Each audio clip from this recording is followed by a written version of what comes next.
Nakauwi na po pala kayo, Ma'am Crystal.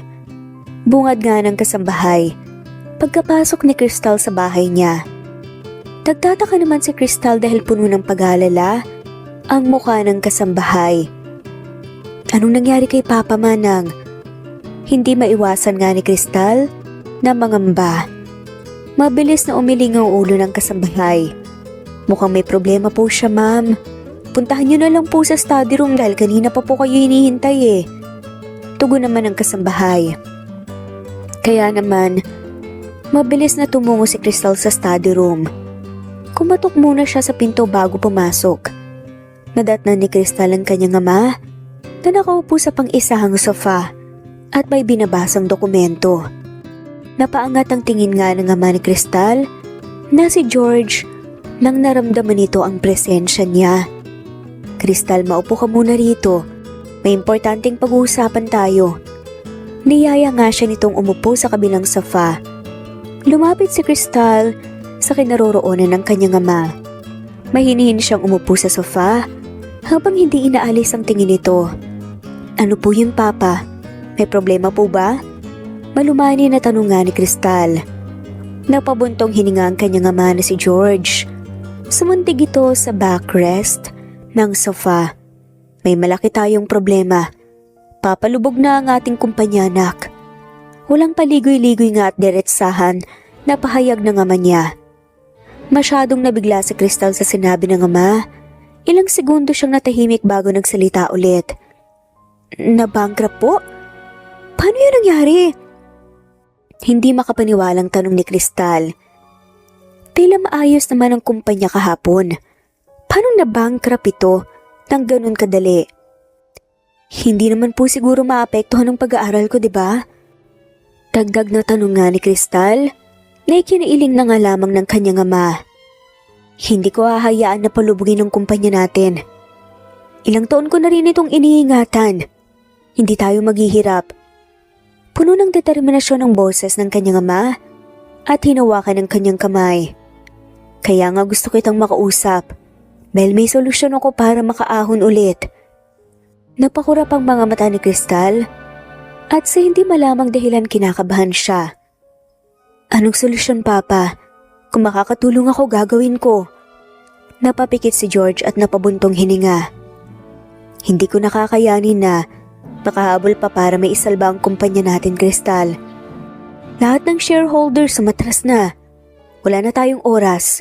Kaya naman gusto kong ipagkasundo ka sa isang mayamang lalaki na nakilala ko. Mahabang saad ng ama sa kanya. Tila ba nakasalalay kay Crystal kung aahon ba ulit ang kumpanya o hindi. Napaawang ang bibig ni Crystal at agad na hinila ang kamay palayo sa kanyang ama. Tama bang narinig ko, Papa? Gusto mo akong ipakasal sa taong hindi ko naman kilala? Disappointed na sambit ni Crystal. Nanginginig din ang kamay niya sa halo-halong emosyon na nararamdaman ngayon. Napabuga ng hininga si George. Alam kong hindi ka sasang-ayon sa desisyon ko. Ayoko rin sana na gawin to pero wala na tayong ibang paraan pa, anak. Siya lang ang tanging tao na gustong tumulong sa atin. Mayaman siya at gustong-gusto kanya, anak. Napahinto ito bigla sa pagsasalita at nawala rin ang masiglang boses sa huling sinabi. Hindi ko nga siya kilala, Papa. Graduating pa lang ako at masyado pa akong bata para magpakasal.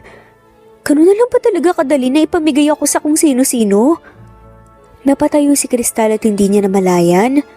Talumuluhan na pala siya habang nakatingin sa kanyang ama na tinitingala niya simula noong bata pa siya. May nagugustuhan na po akong iba, Papa. Ayoko pong magpakasal sa lalaking inaalok mo sa akin. Gagawin ko po ang lahat, oo, pero hindi naman po yung ganito na parang buhay ko na po ang kapalit. Dagdag ni Crystal at tila ba pinipiga ang puso niya sa narinig nga sa kanyang ama.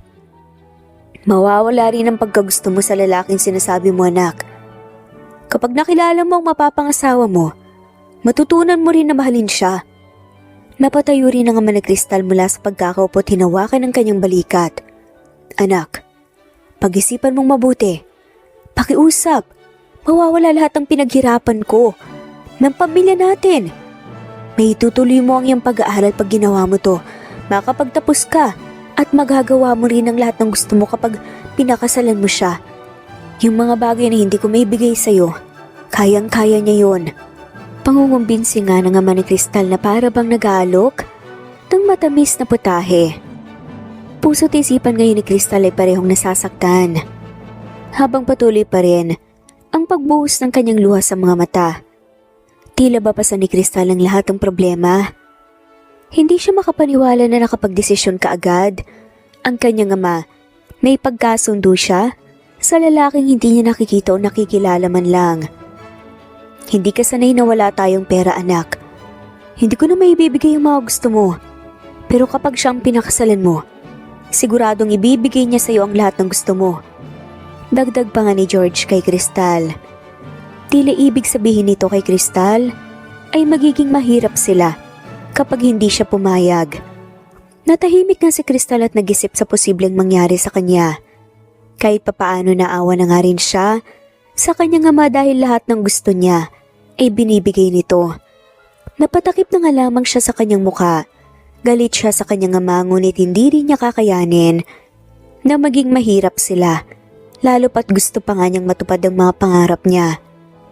Hindi sana papayag si Crystal dahil hindi naman niya kilala ang lalaki at para sa kanya, masyado pa siyang bata para magpakasal.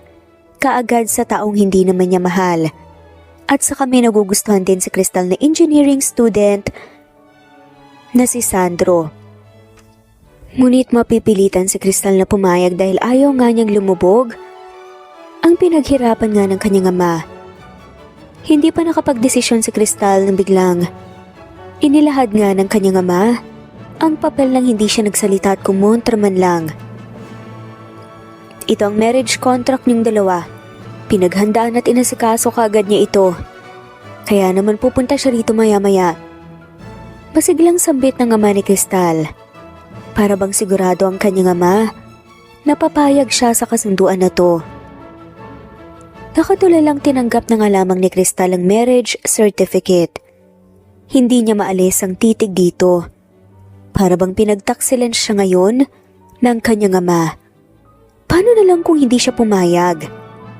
Hindi man lang siya sinabihan at pinaghandaan na ikakasal siya sa estrangherong lalaki. Tila ba ang buhay niya ay nakasalalay pa rin sa kanyang ama. Mayaman sila pero para kay Crystal, may kapalit yun. Pupunta siya rito? Ganun kabilis? Hindi makapaniwalang tanong ni Crystal. Ngumiti ang ama niyang si George at hinaplos ang kanyang buhok. Alam kong nabigla ka pero siya mismong nagdesisyon na makipagkita sa'yo. Gusto niyang sabayin yung pipirmahan ng marriage certificate. Maganda rin na ideya na makilala niyo kaagad ang isa't isa ngayon pa. May gusto rin siyang sabihin. Napatigil nga ang pagsasalita ni George nang biglang bumukas ang pinto ng study room. Agad na napatayo si George. Kahit nagulat ito sa lalaki na biglang sumulpot, nakahanda na kaagad ang ngiti nitong sinalubong ang bisita. Mr. Hamilton, saktong-sakto kakauwi lang din ang anak ko. Masiglang bungad nga ni George sa lalaki. Tagtaka naman si Crystal kung bakit napakagalang ngayon ng kanyang ama. Tila ba napaka-importanteng tao ang pumasok. Matapos punasan ni Crystal ang kanyang luha, napabali nga siya ng tingin sa taong hindi man lamang nag-abalang kumatok kanina. Napako si Crystal sa kanyang kinuupuan at hindi magawang tumayo nang makita ang mukha ng lalaking hinihintay ng kanyang ama ngayon. Palakas ng palakas ang kabog ng kanyang dibdib. Hindi dahil sa may gusto nga siya sa lalaki kundi sa takot at kaba. Tumango ang lalaki na nagngangalang Mr. Hamilton. Natagalan ako ng konti dahil tumungo pa ako sa kanilang eskwelahan at hinintay siya. Huli ko na nabasa ang message ng tauhan mo na nakauwi na pala siya. Seryosong sambit ng lalaki sa ama nga ni Crystal. Ang lalaking nakatayo sa harapan ng kanyang ama ay ang lalaki na 1 taon nang hinahabol si Crystal. Ang lalaking may pagtingin sa kanya noon pa man. At ang lalaki na palaging tinataboy ang mga nagtatangkang ligawan siya. Kilalang kilala ito ni Crystal. Ang matangkad, gwapo, at isa sa pinakabatang businessman. Walang iba kundi si Kyle Hamilton. Malakas na tumawa ang ama ni Crystal na si George. "Maupo ka muna, Mr. Hamilton. Pwede na ba kitang tawaging son-in-law?" Natutuwang tanong ni George. Napaiwas nga ng tingin si Crystal nang napatingin si Kyle sa kanya. Ramdam niya ang malalim na titig nito na palaging nagbibigay kaba sa dibdib ni Crystal. Napalunok siya sa sariling laway nang inusog bigla ni Kyle ang sofa malapit sa kanya at saka umupo. Parang gusto na nga lamang ni Crystal na tumakbo palayo sa lalaki dahil sa sobrang lapit nito sa kanyang kinauupuan. Malapad ang ngiti ni George nang makitang tumabi ng upo si Kyle kay Crystal. "Nakikita ko na gusto mo talaga ang anak ko, Mr. Hamilton. Sigurado ka na bang siya ang gusto mong pakasalan?" Tanong nga ng ama ni Crystal. "Papa." Tawag nga ni Crystal. "Siya ba talaga yung tinutukoy mo na pakakasalan ko? Alam mo na ayaw ko sa kanya." Matigas na saad ni Crystal. Hanggang ngayon masama pa rin ang loob ni Crystal sa kanyang ama. Mas lalong nadagdagan yun nang napagtanto ang pinakaayaw niyang lalaki na makita o makausap man lang ay napapangasawa nga niya.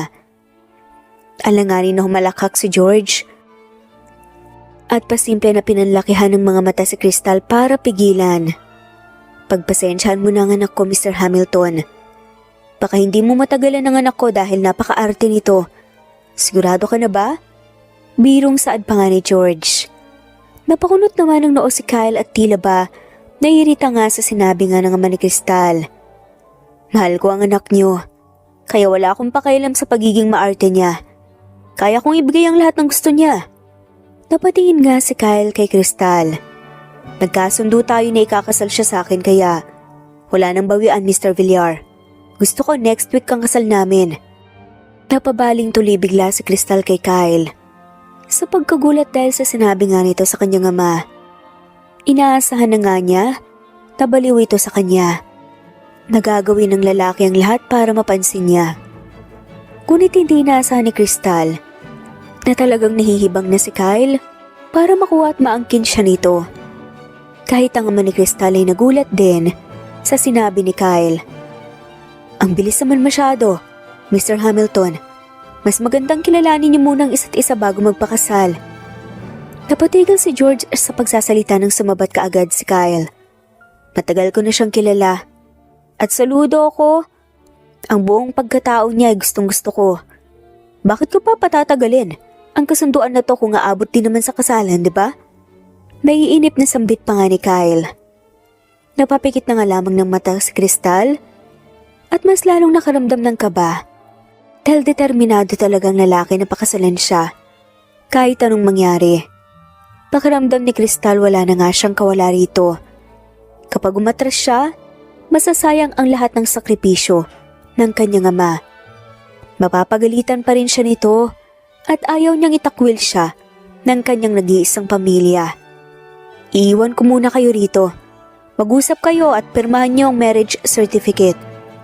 Nakangiting saad nga ni George na tila pinapagaan ng tensyon sa loob ng study room. Parang gusto na nga lamang sumunod ni Crystal sa kanyang ama nang iniwan nga sila nito ni Kyle sa isang kwarto. Ngunit kailangan din nilang mag-usap ni Kyle. "Kilala mo pala ang papa ko?" Marahan na tanong nga ni Crystal kahit gusto na nga niyang supladahan ng lalaki. Napaupo ng maayos si Kyle at tila natuwa ito nang pansinin nito ni Crystal ngunit hindi lang pinapahalata. "Kilala na kita. 1 taon na rin. Ang simpleng impormasyon tungkol sa pamilya mo. Madali lamang para sa akin noong katin." Masamang tinignan ni Crystal si Kyle dahil pakiramdam niya wala siyang takas sa lalaki at palagi nitong pinapakialaman ang buhay niya. "Wala ka na bang nagawa sa buhay mo? At tinulungan mo si Papa sa pagka-bankrupt? Anong kailangan mo sa akin? For sure maraming babae na mas mayaman pa sa akin. Bakit ako pa ang pinili mo?" Hahawakan sana siya ni Kyle sa kamay ngunit naiwan nga sa ere ang kamay nito. Tila may naalala. Pinirmi nito ang kamay sa magkabilang hita at magkahiwalay. Ilang beses ko nang sinabi sa iyo na mahal kita. At ayoko sa mga ibang babae. Ang pagmamahal mo ang kailangan ko. Ikaw ang gusto kong pakasalan. Bakit mo ako pinapamigay? Seryosong sagot ni Kyle at napangisi. May pagtatampo sa boses nito. Hindi ako makakapayag na ibang lalaking pakakasalan mo. Gagawin ko ang lahat para maging akin ka.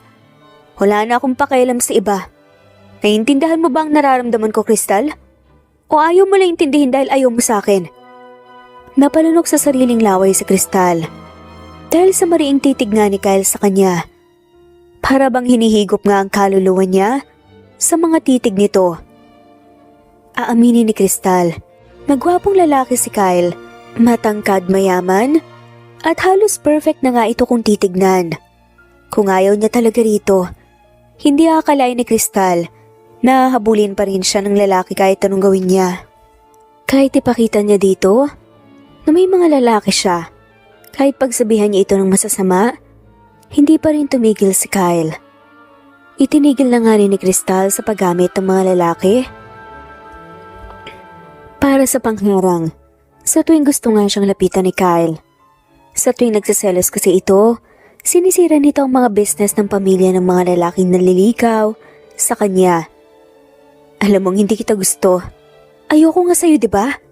Bakit pinipilit mo pa rin? Pilit pinipigilan nga ni Crystal ang pagkabog ng dibdib niya. Ayaw niyang pangalanan ang nararamdaman niya dahil mas nangingibabaw ang inis niya sa lalaki. Maraming nakapagsabi na may fubo nga daw ito at maraming nakasiping na babae pero bago nga siya nito nakilala. Kilala si Kyle dahil sikat itong bilyonaryo. Ayaw ni Crystal sa ganung lalaki. Huwag mo nang ipamukha sa akin na hindi mo ako gusto, Crystal.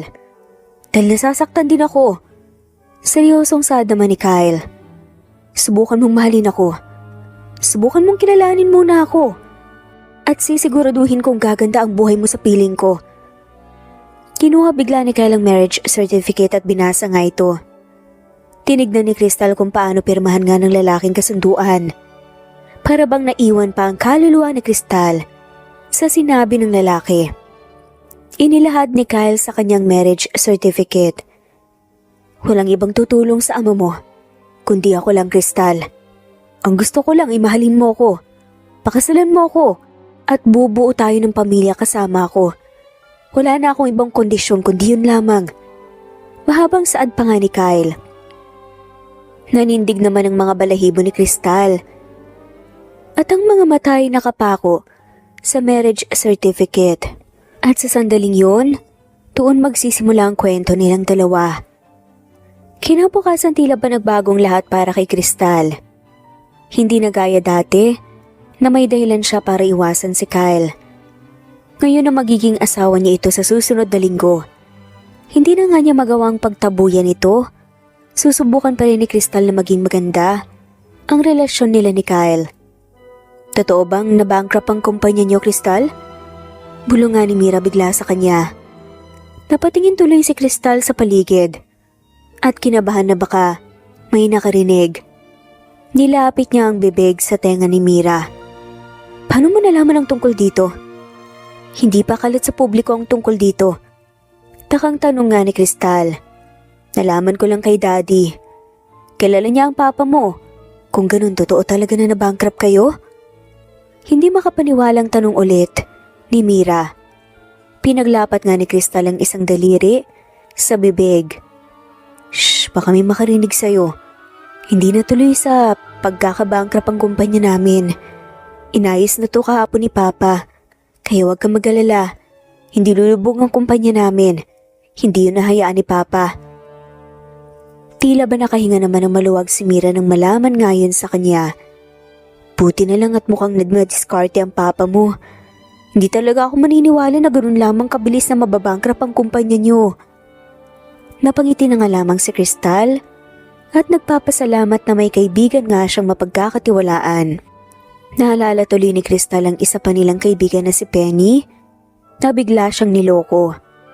Hindi pa niya malalaman ang pagiging traidor nito kung hindi nakita ng kaibigan niyang si Mira ang mga kalokohan ni Penny. Buong akala ni Crystal kaibigan ng turing sa kanya ni Penny. Yun pala karibal at kaaway. Parang naging masama ang pakiramdam ko ngayon. Biglang parinig nga ni Mira na may kasamang sarkastikong boses. Naiintindihan kagad ni Crystal kung anong ibig sabihin ng kanyang kaibigan nang makita si Penny. Kasama nito ang bagong kaibigan na kilala ring nagmamataas dahil sa mayamang pamilya galing. Lumamlam ang tingin ni Crystal nang makita na hinawakan nga ni Penny ang kamay ni Sandro, ang lalaking nagugustuhan ni Crystal. May bahagi sa puso ni Crystal na nanghihinayang nga na hindi niya kagad dinamin sa lalaki na siyang nagpapadala ng letters at regalo. Kainis ng pagmumukha niya. Matinis na asik nga ni Mira at napaikot na nga lamang mga mata nang makitang magkasama si Penny at Sandro. Hindi ko talaga makakalimutan na binubura ni Penny ang pangalan mo sa mga sulat at regalo mo para kay Sandro. Huli ko na nalaman na pangalan na ni Penny ang nakalagay. Pinalitan talaga niya. Pruhang babae? Akala tuloy ni Sandro si Penny talagang nagpapadala ng letters. Ganun talaga. Kapag desperado ang isang tao na makuha ang isang bagay, babalik rin niya ang sitwasyon at gagawa ng paraan para makuha lamang to. Komento ni Crystal at napailing na nga lamang. Huwag mo na siyang pansinin. Hayaan mo na muna siya. Lalabas din ang katotohanan.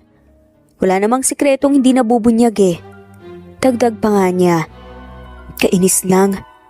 Sira ang tingin ng ibang tao sa'yo dahil sa kagagawa ng babaeng yan. Hindi totoong masama ang ugali mo. Siya talaga ang totoong demonyo. May diin sa bawat salita ni Mira na ikinatawa lamang ni Crystal. Makalipas ang ilang oras na tanaw nga ni Crystal, napapalubog na nga ang araw, hudyat na malapit na rin ang gabi. Kaunti na lamang mga estudyante sa parking lot nang dumaan si Crystal. Tumungo si Crystal sa labas ng gate at naghintay sa waiting shed. Akmang tatawagan niya ang family driver na sunduin nga siya nang biglang may mamahaling sasakyan ang huminto sa kanyang harapan. Lumabas ang familiar na matandang driver sa kotse. Huminto ito sa harapan ni Crystal. Good morning po ma'am. Nasa kotse na po si Sir Hamilton. Magalang nasaad nga ng matandang driver. Napabaling tuloy ng tingin si Crystal sa kotse ngunit hindi niya maaninag si Kyle sa loob dahil tinted ang kotse. May susundo po sa akin manong. Pakisabi na lang po na hindi ako sasabay sa kanya. Mas lalong napayoko ang matanda sa sinabi niya. Naku, pasensya na po ma'am. Pero utos po talaga ni sir na sunduin ka ngayon. Sinabihan na daw niya ang family driver niyo na simula ngayon siya na ang susundo sa'yo. Walang nagawa si Crystal, kundi sundin na nga lamang si Kyle. Napabuntong hininga siya bago naglakad sa bandang passenger seats na pinto, ngunit pinigilan siya ng matandang driver.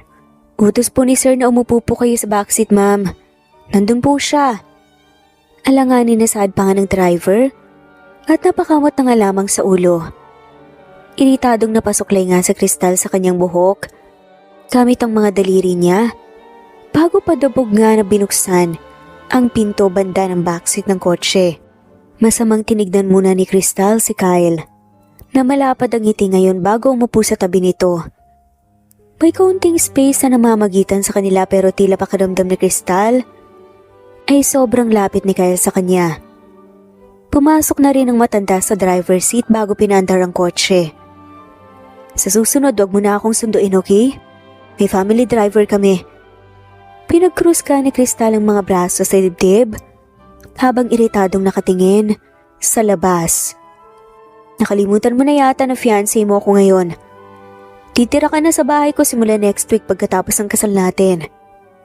Nakangising saad nga ni Kyle at komportableng sumandig sa kinuupuan nito. Dapat masanay ka na hinahatid sundo kita. Pagbigyan mo sana ako dahil ngayon ko lang naranasan to. Dahil ngayon ka lang pumayag na sumabay sa akin. Sa isang taon na naghihintay ako tuwing uwian mo. Palagi mo na lang ako iniiwasan eh. Kalamadong saad pa nga nito. Hindi matukoy ni Crystal kung nagtatampo o malungkot ba si Kyle nang sinabi yon sa kanya. O sadyang magaling lang talagang magtago ng emosyon ng lalaki? Kaya masayang mukha ang pinapakita nito sa kanya. Biglang naalala tuloy ni Crystal ang ginawa niyang pagtataboy kay Kyle noon. Hindi na nga niya mabilang kung ilang beses na nga niyang pinagsalitaan nang masama ito para tigilan siya. Napapatanong tuloy si Crystal kung bakit hindi pa rin nagsasawa si Kyle. Nahabulin siya. Nakaramdam tuloy siya ng konsensya. Napabuga ng hininga si Crystal. Fine, pero wag kang magpapakita sa mga estudyante. Ayoko maging agaw pansin sa mga tao lalo pat kilala ka nila. Napakunot ang noo nga ni Kyle sa hinarap si Crystal. Nahihiya ka ba na ako magiging asawa mo? Malalaman din naman nila na ikakasal tayo. Hindi naman sa nahihiya ako. Baka nakakalimutan mo kung anong ginawa ng estudyante nung nakita ka nilang kinakausap ako. Ayoko lang talaga ng atensyon. At saka, alam ko naman na malalaman pa rin nila pareho kapag hindi pa tayo kasal.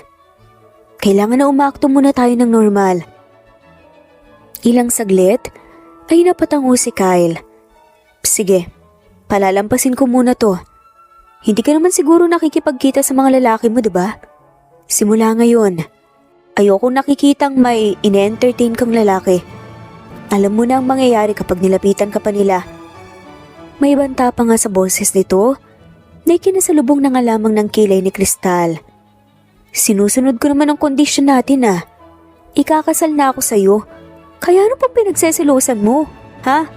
Kakausapin ko kung sino ang gusto kong kausapin, okay? Walang mali siya.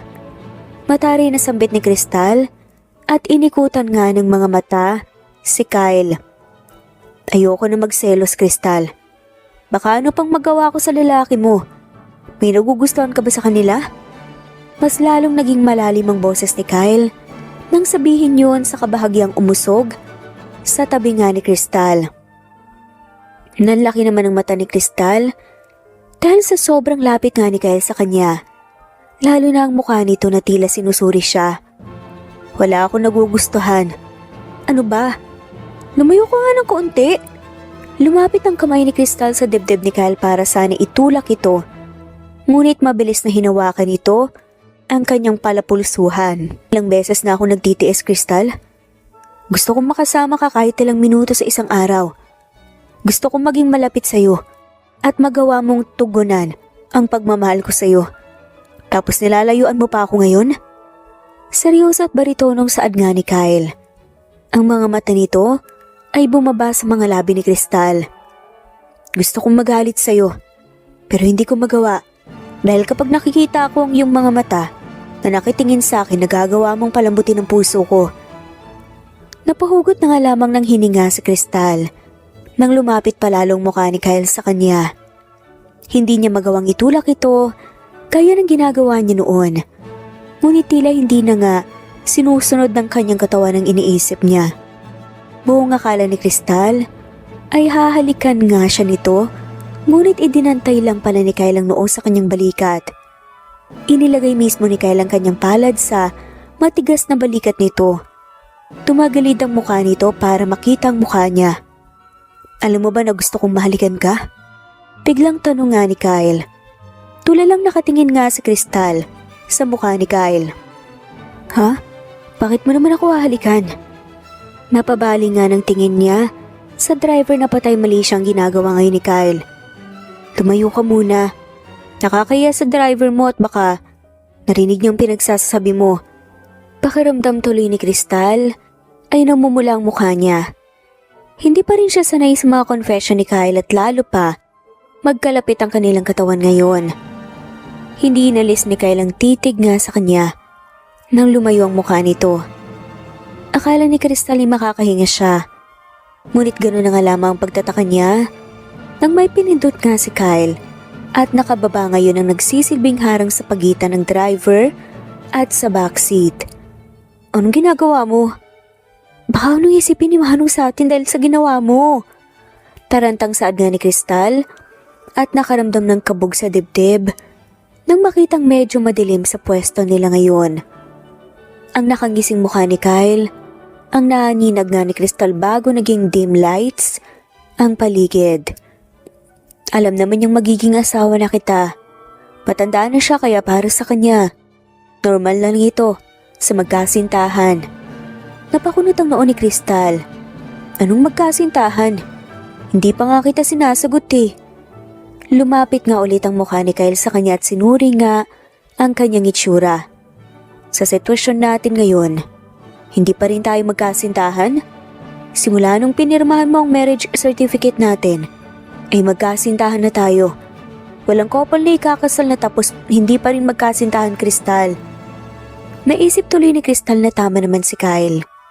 Magkasintahan na nga sila. Ngayon, simula nung hinayaan niya si Kyle sa kanyang buhay. Naisip tuloy ni Crystal na hindi man lamang niya naranasan na magkaroon ng totoong boyfriend. Hindi naman kasi niya inaasahan ay pagkakasundo nga siya kay Kyle.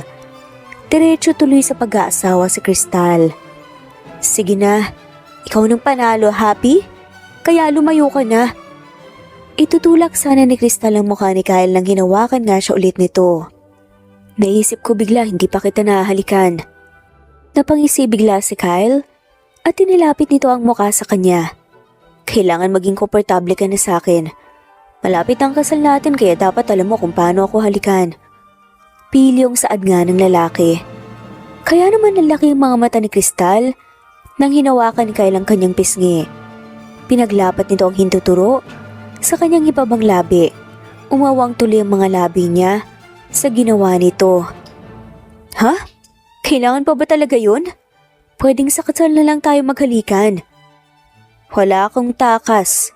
At ikaw din. Magkasintahan na tayo, di ba? Hindi ko na kayang magtiis pa. Kaya dapat, hayaan mo naman akong halikan ka. Napapakit na nga lamang ng mga mata si Crystal at tila puso't isipan niya ay naguguluhan na rin.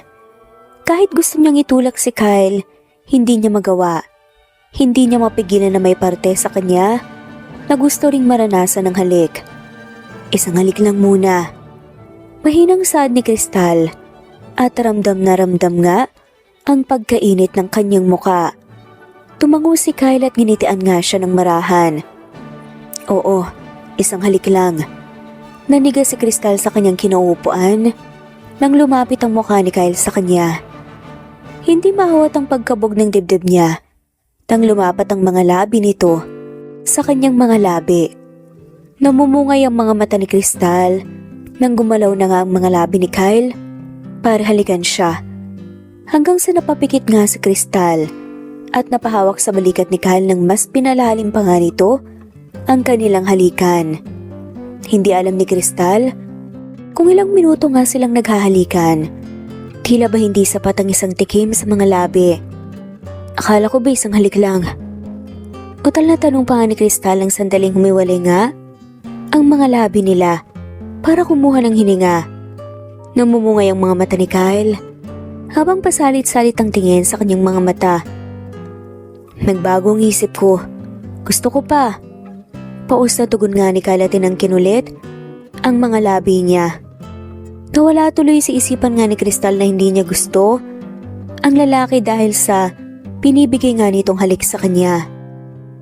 Hindi maalis sa isipan ni Crystal na tumagal nga ang kanilang halikan kanina ni Kyle sa kotse. Tumigil lamang ito sa paghalik sa kanya nang nakarating nga sila sa kanyang bahay. Papasok na ako. Mabilis na saad nga ni Crystal. At akmang bubuksan nga ang pinto ng kotse nang pigilan siya ni Kyle. Huwag mo akong iwasan simula ngayon. Tandaan mong mga sinabi ko. Malambing na saad nga ni Kyle at tinaplos nga ang kanyang buhok. Nga pala, gusto ko nang sabihin to sa'yo. Napasok ko ng marriage certificate sa attorney ko. Which means asawa mo na talaga ako. Dagdag pa nga nito. Nalaki naman ang mga mata ni Crystal at tila sandaling nawala sa isipan ng kanilang halik kanina. Bakit ngayon mo lang sinabi? Alam ba ito ni Papa? Akala ko ba ipapasa mo yun kapag ikinasal na tayo? Nakakunot nga ang noo ni Crystal. Napabuntong hininga si Kyle at mahigpit na hinawakan ng kamay ni Crystal. Alam na ng papa mo. Kailangan ko nang iparegister ang marriage certificate natin para magawa ako ng tulungan ng papa mo. Ayokong isipin ng ibang tao na ikinasal ka sa akin dahil sa nabankrupt ang kumpanya nyo. Gusto kong isipin nila na arranged marriage ang nangyari. May nakakaalam din naman na gusto kita noon pa man. Kaya iisipin nila na inalokan kita ng kasal. Dagdag pa nga nito. Ilang segundo na patango-tango si Crystal. Sandali lamang siyang napatulala dahil masyadong mabilis ang pangyayari. Hindi sanay si Crystal na ibang apelyido na ang gagamitin niya. At simula ngayon hindi na single ang status niya. Siya ay si Crystal Hamilton ngayon. Maaga pa lang ay kaagad ngang pumasok si Crystal sa eskwelahan. Nadatnan niya na maraming mga tao sa labas. Malakas ang tawanan ng mga estudyante sa hallway habang naglalakad nga si Crystal. Bit-bit ang ilang makakapal na libro. Hindi niya naintindihan kaagad kung bakit tila nakatingin nga lahat ng tao sa kanya. May mga nakangisi, may mga bulungan. Siya ba talaga yun? Nakakahiya naman. Pulong ng isang babae sa likod. Grabe ang kapal na muka. Akala mo kung sino? Dagdag pa nga ng isa sabay tawa. Napatigil si Crystal at napayuko. Ramdam niya na pinag-uusapan siya pero hindi niya magawang magtanong. Hanggang sa bigla na nga lamang tumikhim mula sa gilid. Isang pamilyar na tinig na matagal na nga niyang iniiwasan. Well, look who's here! Mapangasar na tono pa nga ni Penny habang nakapamewang nakatitig sa kanya mula ulo hanggang paa. Kasama nito ang dalawa pang babae na halatang alipores lang. Penny, mahinang tawag ni Crystal habang seryosong nakatingin dito at pakiramdam niya nasa panganib na naman siya. Ngumisi ng mapangmata ang dating kaibigan. Kamusta ang life, dear? Akala ko ba sosyal ka? Rich kid? Pero bakit parang wala na? Alright. Bankrupt na nga pala ang company ng daddy mo, diba? Nanunoy ang sambit nito. Parang binuhusan ng malamig na tubig si Crystal. Mabilis siyang tumingin sa paligid lahat ng estudyante. Nakikinig. Ano na namang kalokohan to, Penny? Nagkibit balikat na nga lamang si Penny sabay irap. Come on, Crystal, don't act so innocent. Lahat ng tao alam na. Kaya ka pa nakakapag-aral dito dahil may sponsor ka. Matandang lalaki, diba? Siyang nagbabayad ng tuition at mga gamit mo ngayon. Taas babang tingin nga ni Penny sa kanya. Malati ka rin eh, no? Ganun ka ba kapangit para pumatol sa matanda? Halos malaglag ang mga librong hawak ni Crystal. Ramdam niya ang pamumula nga ng mukha niya. Hindi sa hiya kundi sa galit.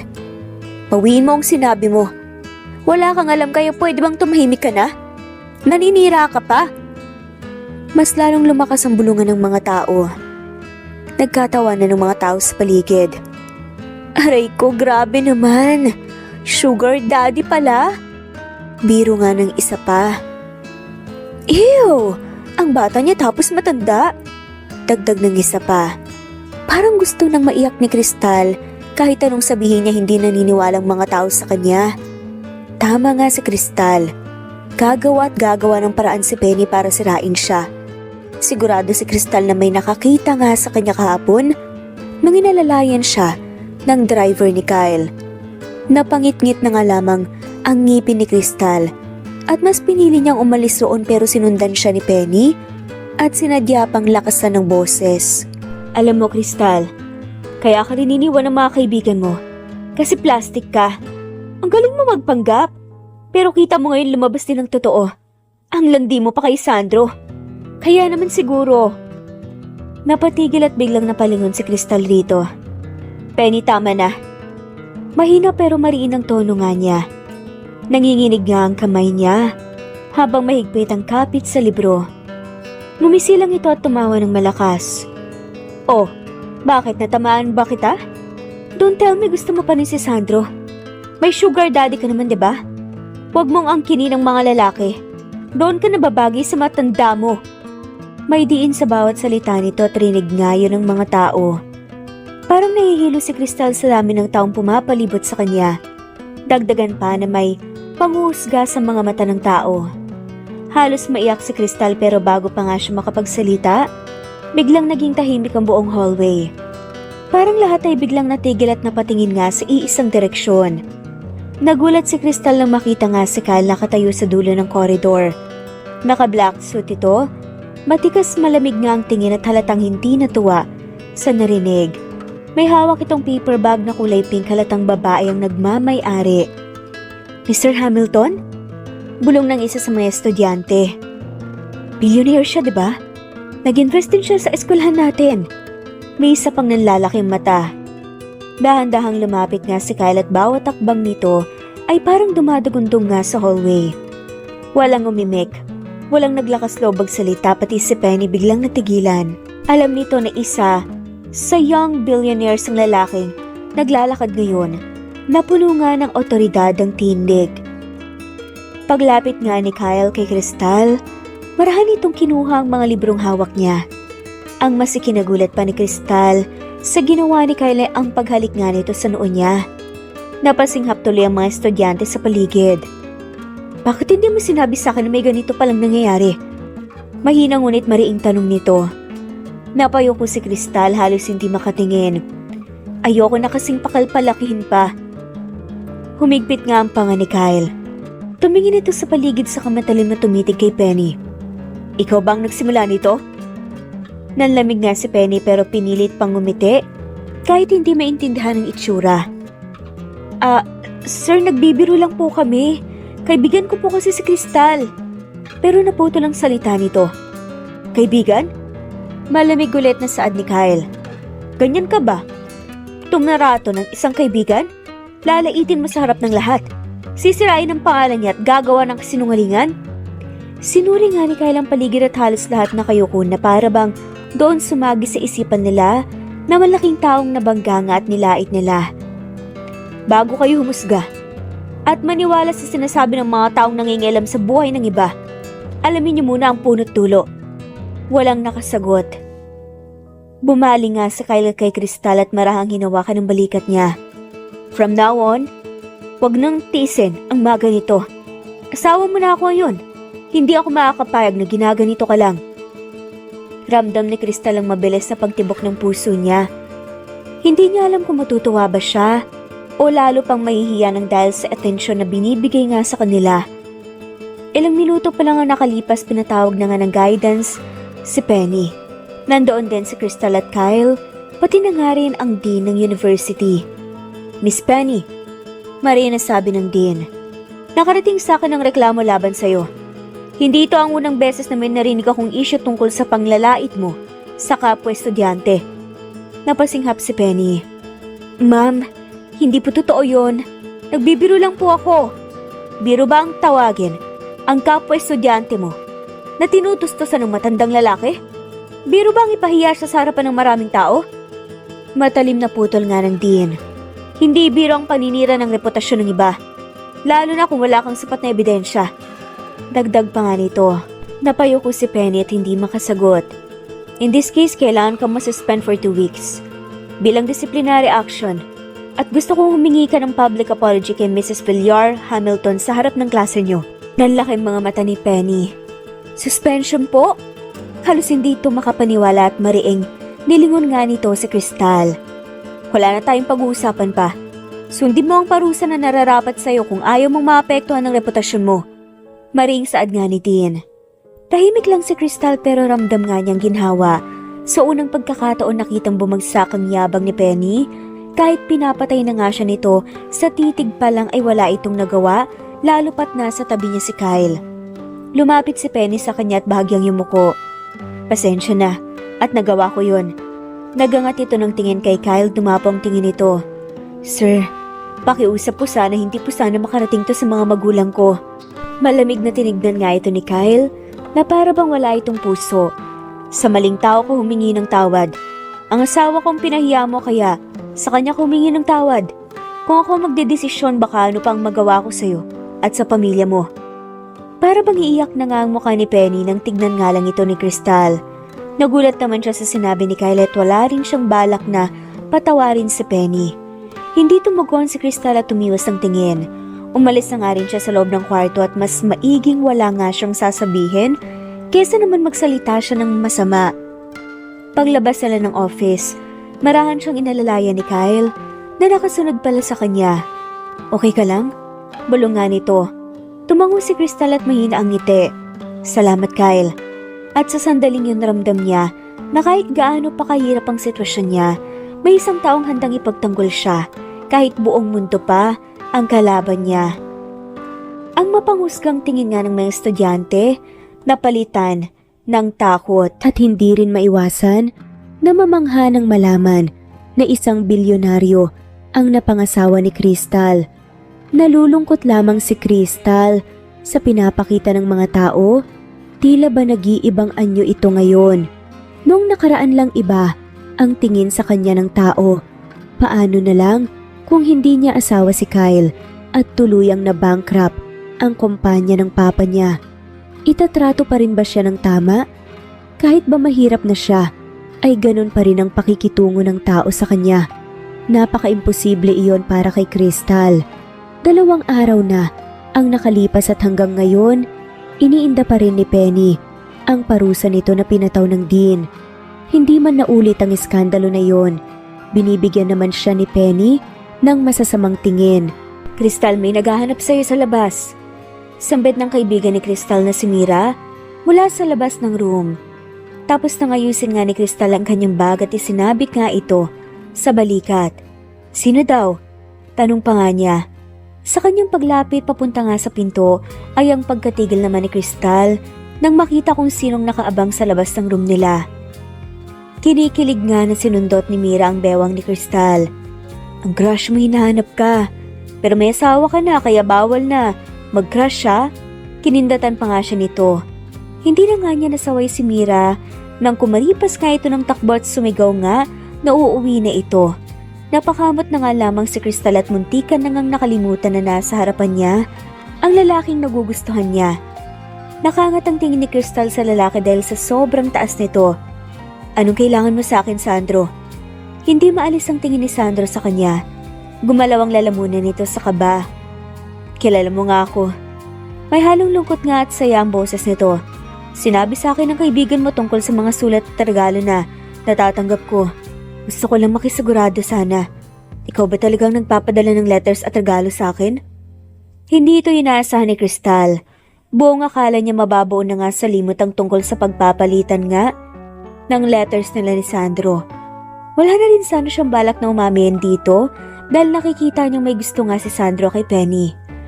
At nagsimula nga noong nagpakilala si Penny na ito ang nagpapadala ng sulat kay Sandro.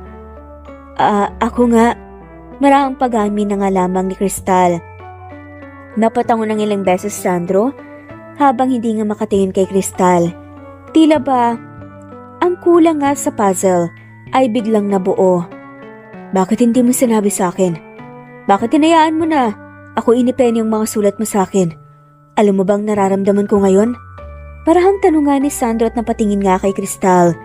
All this time pala, estranghero pala ang kasama ko. Kaya pala wala akong nararamdaman sa kanya nung nakasama ko siya. Hindi katulad sa nararamdaman ko habang nag-uusap tayo sa mga sulat. Napayuko si Crystal. Ngayon na alam na nga ni Sandro ang katotohanan, ine-expect niya na magiging masaya siya. Lalo pa na tila may nararamdaman din si Sandro sa kanya habang sila'y nagpapalitan ng sulat. Pero bakit ngayon na hindi niya mahanap sa puso ang pagkagusto niya kay Sandro? Bakit parang hindi nakagaya noon na inaabangan niya ang pagkikita nila? Lahat ng sulat ko ay nakay Penny ang pangalan. Iniisip ko na hindi ka maniniwala sa akin. Sagot ni Crystal sa katanungan ni Sandro. Napapikit na nga lamang siya ng mata. Pasensya na pero hindi na natin kailangan palakihin pa. Nalaman mo na ang totoo at nakaginhawa ako roon. Simula ngayon, hindi ko na maitutuloy pa ang pag-exchange ng letters sa'yo. Kalimutan mo na ang paggamin ko sa'yo. Dagdag pa nga ni Crystal para matapos na nga ang lahat, ngunit tila ba hindi nasayahan si Sandro sa kanyang sinabi. Hinawakan bigla ni Sandro ang kanyang kamay para pigilan siya. Nangakmang lalampasan niya ito, nagulat nga si Crystal at napatingin dito. Hindi nga niya alam ang gagawin dahil kita niyang determinasyon sa mga mata ng binata. Crystal, huwag mo kong iwasan. Maring saad nga ni Sandro. Hindi ko na kayang itago pa. Gusto kita. Nanlaki mga mata ni Kristal. Halos hindi siya makagalaw sa kinatatayuan niya. Sandro, may asawa na ako.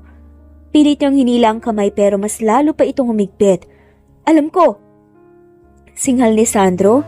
Halos pasigaw pero mababa pa rin ang tono. Kita ang sakit sa boses nito. Alam kong kasal ka na. Pero hindi ko na kayang itago pa to. Lahat ng sulat, lahat ng damdaming nilagay ko roon, hindi yung biro. At kahit ngayon pa lang kita tuluyang nakilala, alam kong ikaw ang gusto ko. Hindi si Penny, kundi ikaw. Napapikit si Kristal, ramdam niya ang bigat ng sitwasyon. Dati halos lumilipad nga ang puso niya. Tuwing naiisip si Sandro pero ngayon na naririnig niya mismo ang pag-amin nga nito, ang unang pumapasok sa isip niya ay hindi saya, kundi takot. Takot dahil may asawa na siya. Takot dahil alam niyang hindi siya malaya. Sandro, tigilan mo na to please. Wala nang say ito. Nanginginig ang boses na sagot nga ni Kristal. Ngunit hindi nagpaawat si Sandro. Bigla siyang hinila nito, papalapit at niyakap nga ng mahigpit para bang ayaw na siyang pakawalan pa.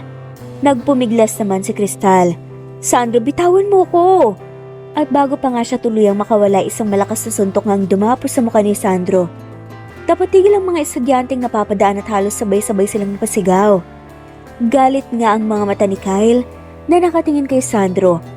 Wala itong pakialam sa paligid pagkatapos ng suntok, hinila kaagad nito si Kristal mula sa pagkakayakap ni Sandro. Don't you dare touch my wife again. Mariin at malamig nga ng saad ni Kyle habang hawak-hawak nga si Kristal sa braso. Halos dumugo ang labi nga ni Sandro pero diretso ang titig dito kay Kyle. Bakit? Dahil asawa mo siya? Kaya mo lang siya nakuha dahil sa sitwasyon nila. Pero ang puso niya. Isang madiin nga na tingin mula kay Kyle ang pumigil nga kay Sandro. Don't finish that sentence. Huwag mong subukan pa. Kung may galang ka, layuan mo na lang siya. Dahil laking siya. Tahimik lamang si Kristal, hindi makapagsalita. Ang mga estudyante hindi makapaniwala sa eksenang nasaksahan nila. Isang ordinaryong babae lang, si Kristal noon, pero ngayon nasawa siya ng bilyonaryong kinaiinggitan ng lahat. Let's go, Kristal. Utos nga ni Kyle, hindi nilingon si Sandro, mahigpit ang hawak nito sa kamay niya habang inilalabas nga siya ng campus. Kasabay ng mga bulungan ng mga estudyante. Pagkarating nga nila ng mansyon, ramdam ni Kristal ang mabigat na katahimikan. Hindi niya alam kung paano sisimulan ng usapan.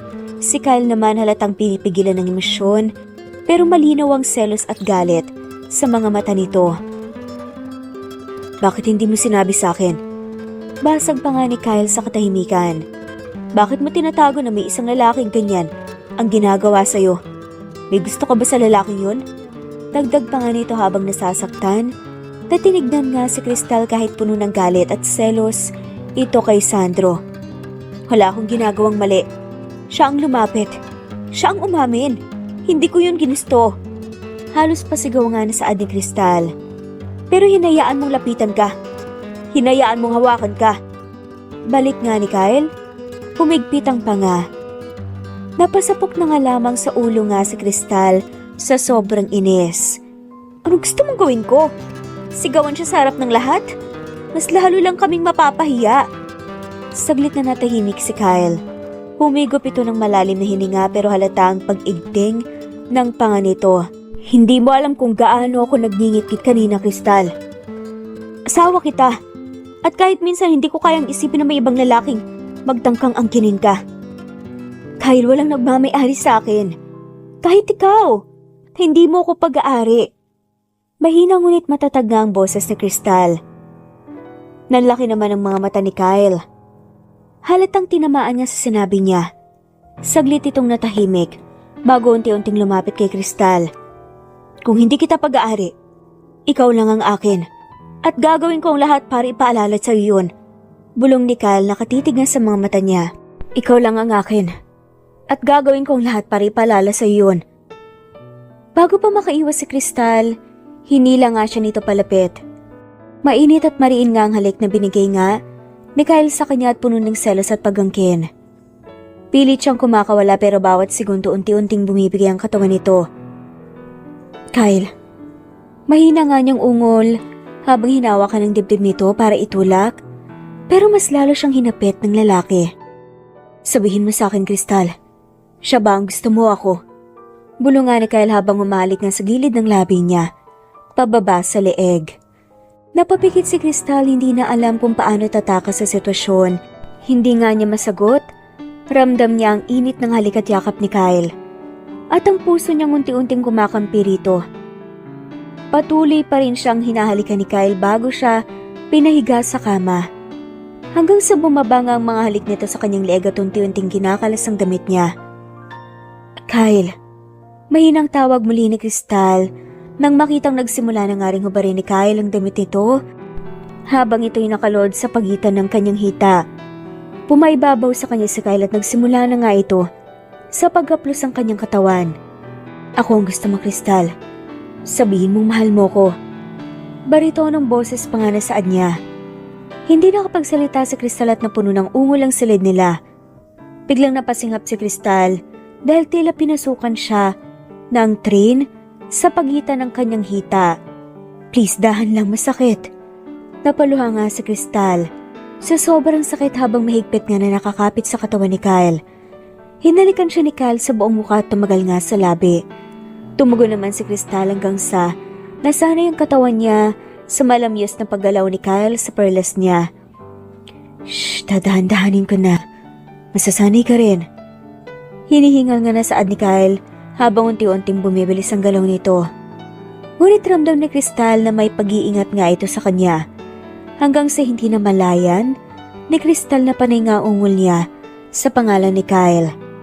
Habang nagmamakaawa rito na bilisan nga galaw, para bang sinapian nga si Crystal at nawalan nga sa isipan na galit nga siya kay Kyle. Ang mararahas nga na pagbuga ng hininga at ang pagsigaw nga sa pangalan ng isa't isa ang maririnig sa kwarto. Sa gabing yun, sa mansyon nilang dalawa tuluyan ng naalis ni Crystal ang selos at galit ni Kyle. Hindi sapat ang mga halik at mas lalo pang pinalalim na ang kanilang pag-iisang dibdib. Mabilis ang pangyayari. Lumipas ang ilang araw, kinasal na nga rin sa wakas sina Crystal at Kyle. Nung kinasal na nga sila, mas lalong nagkaroon ng karapatan si Kyle. Napagtabuyan ng mga lalaking nagtatangkang lumapit kay Crystal. Hindi na nga nito hinahayaan na may kahit na sinong lalaki ang magtagal nga sa tabi ni Crystal. Kahit simpleng kausap lang, ramdam ka agad ni Crystal ang pagsaselos ni Kyle. Bakit kailangan mo pang makipag-usap sa kanya? Malamig ang boses ni Kyle. Nung isang beses na nadatnan nga nito, si Crystal na tinutulungan nga ng kaklase na lalaki para bitbitin ng mga libro. Maigpit na hinila nga ni Kyle palapit si Crystal. Napakagat na nga lamang sa labi si Crystal. Pilit na pinapakalma ang asawa. Nagabot lang siya ng libro, Kyle. Hindi mo kailangan gawing big deal ang lahat ng bagay. Pero hindi nakinig si Kyle. Mas lalo pang humigpit ang hawak nito sa bewang niya. Hindi ko gusto na may ibang lalaki na lumalapit sa'yo. Alam ko, ang iniisip ng lalaki. Kaya't, hanggat maaga pa, hindi ko na sila hahayaan pang mapalapit sa'yo. Asawa na kita, Crystal. Ako lang ang dapat na gumagawa niyan. Napabuntong hininga na lang si Crystal. Hindi niya masabi kay Kyle na minsan naaaburido na rin siya sa sobrang pagseselos nito. Kahit simpleng ngiti sa ibang lalaki, parang kasalanan na. Pero paano ipapaliwanag ni Crystal na sa kabila ng inis, may kakaibang kirot din sa puso niya kapag nakikita ang seryoso at protektadong ekspresyon sa mukha ni Kyle. Ilang linggo pa lang silang kasal, pero sinubukan na ni Crystal na tumakas mula sa mansyon. Hindi sa galit siya kay Kyle, kundi hindi niya kinaya ang pagiging obsessed nito sa kanya. Isang gabi, maingat na isinara ni Crystal ang pintuan ng kwarto at dahan-dahang bumaba sa hagdan. Nakasuot pa siya ng manipis na hoodie, dala ang bag na may ilang damit. Para siyang magnanakaw sa sariling bahay. Akala mo ba, makakaliw ka sa akin, ha? Malalim ang boses na narinig niya mula sa dilim, bago pa man siya nakalabas ng gate. Napatigil nga si Crystal, mabilis ang tibok ng puso nung lumabas nga mula sa lilim ng mga poste si Kyle. Nakasandal ito, naka-cross arms, para bang inaabangan talaga ang pagtakas niya. Hindi mo ko pwedeng bantayan 24/7, Kyle. Kailangan ko rin ng oras para sa sarili ko. Sumusobra ka na, alam mo ba yon? Matapang na sagot nga ni Crystal, kahit nanginginig nga ang boses niya. Mabilis ang mga hakbang ni Kyle papalapit sa kanya hanggang sa wala nang ang pagitan ng kanilang mga katawan. Gaano mo ko nagustuhan, Crystal? Hindi ba sapat na sinabi ko sa'yo, noon pa na akin ka lang? Hindi ako makakapayag na alis ka ng ganun lamang. Dagdag pa nga ni Kyle. Ayoko nga sa'yo. Nasasakal na ako sa pinagagagawa mo, Kyle. Sagot ni Crystal habang pilitin na alis ang kamay nitong nakahawak sa braso niya. Pero mas lalo lang hinigpitan nga ni Kyle ang pagkakahawak. Sabay yuko nga sa kanya hanggang halos maglapat nga ang kanilang mga labi. Kung ganun, bakit ka palaging bumabalik sa akin kahit tumatakas ka? Bulong nga ni Kyle. At bago pa makapagsalita si Crystal, marahan ngunit mariing hinalikan siya ni Kyle. Isang halik na parang pinaparamdam na kahit anong gawin niyang pagtanggi, babagsak at babagsak pa rin siya sa lalaki. Nagpupumiglas nga si Crystal nung una, pero unti-unting lumambot ang katawan niya. Galit, takot at pagkailang, lahat yun. Biglang natabunan nga ng pagkakaibang init sa dibdib niya. Pagkatapos ng halik, mariing nakatitig nga si Kyle sa mga mata niya. Kahit saan ka magtago, hahanapin at hahanapin kita. Dahil ikaw ang asawa ko, Crystal, at walang makakakuha sa'yo mula sa akin. Sambit nito na tila ba nahihibang na habang hinahaplos ang kanyang pisngi. Napapikit lang si Crystal, ayaw niyang umamin sa sarili na kahit gaano nga siya kainis, sa sobrang pagsaselos ni Kyle may parte sa puso niya ang lumalambot at natutuwa sa bawat pag-angkin nito. Pero hindi pwedeng ipakita yun ni Crystal. Ayaw niyang lalo pang maging mapag-angkin si Kyle, kaya pinilit niyang panatilihing malamig ang boses. Hindi ibig sabihin nun na tama lahat ng ginagawa mo. Ngumiti si Kyle, isang ngiti na alam nga ni Crystal ay nagbabadya nga ng panibagong laban sa pagitan nila. Tama o mali, Crystal. Wala na akong pakialam basta nasa tabi kita.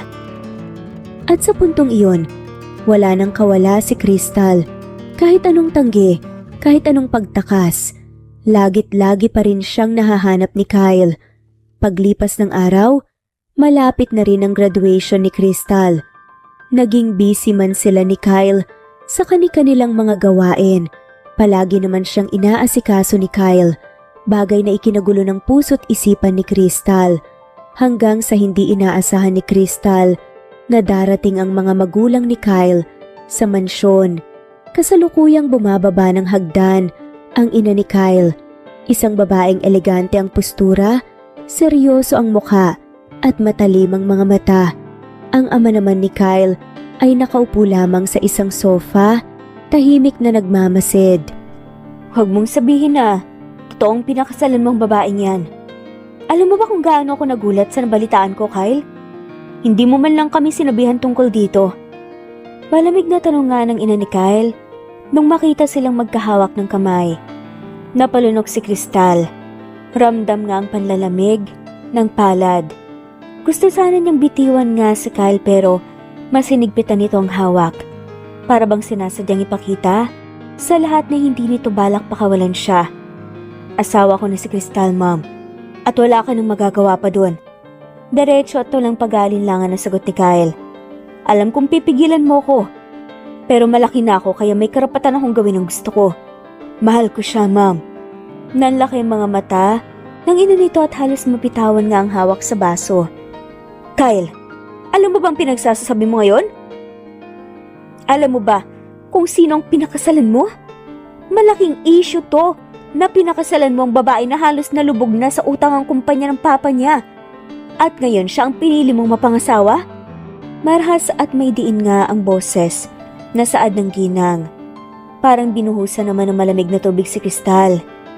Hindi man ito tuwirang binabanggit ang pangalan ng kanyang ama, ramdam niya ang bigat ng akusasyon. Hindi ibig sabihin na nagkamali siya. Nagkamali rin ako. Huwag niyo po akong husgahan base sa papa ko. Matapang nga na sagot ni Crystal, hindi na kayang pigilan pa ang mga luha. Crystal, pilit nga siyang tatawagin ni Kyle, pero mas nauna pang nagsalita ang kanyang ina. Hindi mo alam ang sinasabi mo, iha. Walang mabuting idudulot sa anak ko, ang pamilya niyo. At ikaw, Kyle, tumaas ang boses na to at punong panlalait at pagkadismaya. Paano mo nagawang itali ang sarili mo sa babaeng to? Isang babaeng ginagamit ka lang para mailigtas ang pamilya nila sa kahihiyan. Enough, Mom. Mariin na sigaw nga ni Kyle. Dahilan para magulat pati ang sariling ama. Mapupungay ang mga mata ni Kyle puno ng galit. Hindi mo po pwedeng saktan ng asawa ko sa mga salita mo. Kung hindi mo siya matatanggap, mas mabuting umalis na lang kayo. Nagngingit-ngit na dagdag pa nga ni Kyle. Kyle! Gulat at hindi makapaniwalang sambit ng ina. I mean it, Mom. Mariin ang boses nga ni Kyle bawat salita'y tila palasong dumiretso nga sa tensyonadong hangin ng sala. Crystal is my wife. At mananatili yun. Wala kang karapatan na insultuhin siya. At lalo na hindi mo kami pwedeng paghiwalayin. Hindi mo magugustuhan ang gagawin ko kapag pinakailaman niyo kami. Tahimik na nakamasid nga ang ama ni Kyle. Hanggang sa wakas, nagsalita na nga rin ito. Martha, sapat na. Nakikita mo namang buo ang desisyon ng anak natin. Hindi mo na siya mapipilit pa. Pero, aangal pa nga sanang ina ni Kyle. Martha, mahinahon ngunit mariin nga ang tinig ng asawa nito. Dahilan para mapatigil nga ito. Hindi pa rin makapaniwala ang ina ni Kyle. Pero sa wakas ay tumalikod na nga rin ito. Fine, do whatever you want. Pero tandaan mo, Kyle, darating ang araw na pagsisisihan mo to. Matigas ang hakbang nito palabas ng mansyon. Kasunod nga ang asawa nito na saglit pang tumingin kay Kyle at kay Crystal bago umiling at sumunod na lamang. Naiwan katahimikan, si Crystal na kayo ko nga pinapahid ang mga luhang hindi mapigilan. Nahihiya siyang tumingin kay Kyle. Dahil alam niyang kahit papaano may katotohanan nga sa sinabi ng ina nito. Ginamit nga ba niya si Kyle para mailigtas ang kumpanya nila? Siguro may parte roon na totoo. Ngunit marahang hinawakan ni Kyle ang kanyang mukha at pinaharap dito. Dahan-dahang idinikit nito ang labi sa noo ni Crystal. Panayad na halik na puno ng pangako. Tahan na, hindi kita pababayaan walang sino man, kahit sila pa ang makakapaghiwalay sa atin. Napapikit si Crystal sa halik na yon. Ramdam niya ang init at bigat ng mga salitang binitawan nga ni Kyle. Pero kasabay ng pagkakalma nga ng puso niya, naroon pa rin ang lihim, nakirot. Hindi maintindihan ni Crystal ang kanyang sarili. Ayaw niya kay Kyle at hindi niya gustong manatili sa tabi nito, kaya nga tumatakas nga siya. Ngunit bakit? Tila umiba nga ang ihip ng hangin at sa isipan na mawawalay siya kay Kyle, ay nagkaroon nga ng sakit ang kanyang dibdib. At sa pagkakataon na ito, natagpuan ni Crystal ang sarili na nakokonsensya dahil sa pagtaboy kay Kyle. Ngayon lamang sumagi sa isipan ni Crystal na naging mabuti si Kyle sa kanya. Palaging nilalamon ng kanyang isipan na lolokohin din siya ni Kyle dahil hindi maganda ang nakaraang ugali nito at mahilig sa babae. Sa isang taon na gusto siya ni Kyle, naging sinsero ito na gusto siya nito. Huli na sumagi sa isipan ni Crystal na nagbago ito dahil sa kanya. Malapit nang matapos ang seremonya ng graduation. Nasa gilid ng stage si Crystal, nakasuot ng toga, mahigpit na hawak ang phone habang paulit-ulit na tinitingnan kung may mensahe na ang papa niya. Kanina pa niya hinihintay ang sagot nito kung makakarating ba. Nang tumunog ang cellphone niya, mabilis niya itong sinagot. Pa? Puno ng pag-asa ang boses nga ni Crystal. Anak, mahina ang tinig ng kanyang ama sa kabilang linya at may halong pagod at lungkot. Hindi ako makakarating. May inaasikaso pa akong papeles sa kumpanya, pasensya ka na. Natahimik lang naman si Crystal. Ramdam niya ang pamimigat nga ng dibdib. Parang may kung anong bumagsak nga sa loob ng puso niya. Pa, pero graduation ko ngayon. Ani nga nito, alam ko anak at sorry. Babawi ako. Sagot naman ng papa niya bago tuluyang naputol nga ang linya. Nanlumo naman si Crystal, napayuko at pinipigilan ng luha na gustong kumawala. Sa isip niya, palagi na lang nangyayari to. Crystal, napalingon si Crystal at muntik nang mabitawan ng phone. Nasa harapan niya si Kyle, nakasuot ng itim na suit, may dalang bouquet ng puting rosas at maliit na kahon na may ribbon. Nakatitig ito sa kanya, parang walang ibang tao sa paligid. Congrats, Mrs. Hamilton! Nakangiting sabi nga ni Kyle habang iniabot nga ang bulaklak. Bakit ka nandito? Napakagatlabi nga si Crystal, hindi niya mapigilang mamangha at mahulog ang loob sa simpleng kilos nito. Hindi ako papayag na mag-isa ka sa pinaka-importanteng araw ng buhay mo. Dahan-dahang inabot nga ni Kyle ang kamay niya at pinisilyon. Kung hindi makakarating ang papa mo, ako ang tatayo sa tabi mo. At totoo nga, pag-akyat ni Crystal sa entablado, hindi ang ama niya ang sumama, kundi si Kyle. Laking gulat ng mga estudyante at guro nang makita ang isang kilalang bilyonaryo mismo ang umakyat at naglakad kasama siya. Naririnig ni Crystal ang mga bulungan at paghanga, ngunit hindi iyon ang laman ng isip niya, kundi si Kyle. Pagkatapos ng seremonya, nag-aya si Kyle na mag-celebrate sila sa isang hotel-restaurant. Hindi na tumanggi si Crystal. Ramdam niya ang pagod at bigat ng araw. Pero kapag kasama si Kyle, tila gumagaan lahat. Para sa'yo. Ani nga ni Kyle habang tinutulak palapit ang isang maliit na kahon sa mesa. Pinuksa yun na Crystal at bumungad ang isang simpleng necklace na may maliit na diamond pendant. Kyle, sobra naman to. Napayuko siya at hindi alam kung ano ang tatanggapin. It's nothing, you deserve more. Diretso ang tingin nito sa kanya at malambing at seryoso. Crystal, I meant what I said before. Mahal kita noon pa man. Tumigil ang oras para kay Crystal. Hindi niya alam kung paano sasagot. Totoo? Unti-unti na nga rin niyang nararamdaman ang pagmamahal niya para kay Kyle. Pero ayaw niyang aminin kaagad. Kyle, tanging naisagot na nga lamang niya at nanginginig nga ang boses. Ngunit bago pa siya makaisip ng tamang salita, marahan siyang hinalikan ni Kyle. Hindi ito mapusok, hindi rin pilit. Isang halik na puno ng lambing at sa hindi inaasahan, gumanti si Crystal. At doon, sa mismong gabing iyon sa restaurant, nagpatuloy ang init ng damdamin nila hanggang sa dumaloy iyon sa kanilang silid sa hotel. Sa kauna-unahang pagkakataon, tuluyang nagpaubaya si Crystal kay Kyle. Akala ni Crystal, magiging maayos na ang lahat. Ngunit 2 linggo ang lumipas, ang mundo niya'y muling gumuho. Naisipan niyang bisitahin sa unang pagkakataon ang opisina ni Kyle para sorpresahin ito. May dalang lunch si Crystal. Sabik na makita ang asawa. Ngunit bago pa siya pumasok sa loob, napahinto siya sa koridor nang marinig ang boses ng kanyang ama mula sa loob ng opisina. Sad nga ng ama ni Crystal. Kyle, maraming salamat ulit. Kung hindi dahil sa'yo, tuluyan ang mawawala ang kumpanya ko. Don't mention it. Malamig ngunit mahinahon na sagot nga ni Kyle. Alam mo naman ang usapan natin. Crystal is now my wife. Consider it as the payment for everything. Parang biglang nawala ang lahat ng hangin sa paligid ni Crystal. Napasandal siya sa pader at hawak-hawak ang dibdib na parang pinipiga. Alam kong sobrang binigay mo.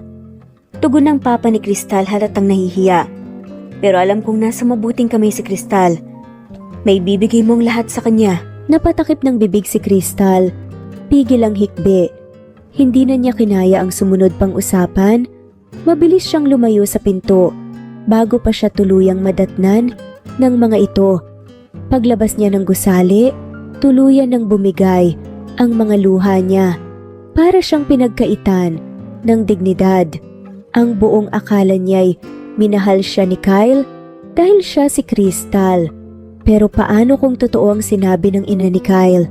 Sa gitna ng pagtulo ng luha niya, iisa lang ang paulit-ulit na pumapasok sa isip niya. Ginawa ba akong pambayad ni Papa? At kung oo, ano nga ba talaga ako kay Kyle?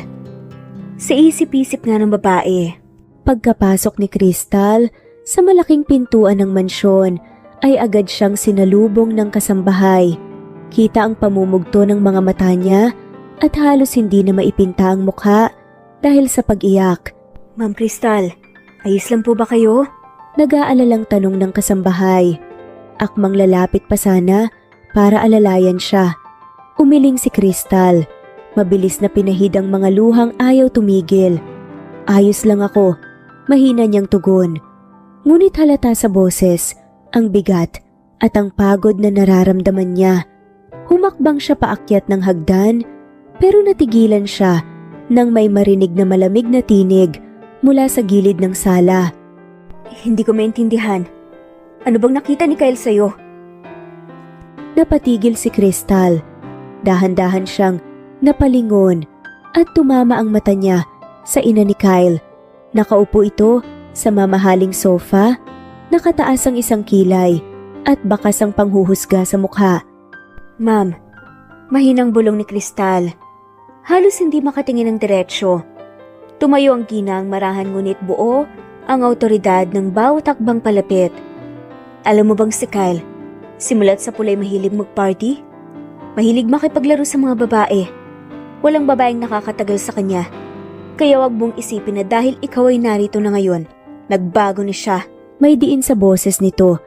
Tila babawat salitay, patalim na tumatama kay Crystal. Napayuko si Crystal. Pinipigil ang sariling manginig. Kahit pilit niyang pigilan, hindi na napigilan ang pagbagsak ng mga luha niya. Tahimik lang siyang nakatingin sa sahig. Hindi makahanap ng tamang sagot. Hindi ako naniniwala na nagbago ang anak ko dahil lang sa isang babaeng katulad mo. Dagdag ng ginang puno ng panlalait ang titig. Huminga ng malalim si Crystal.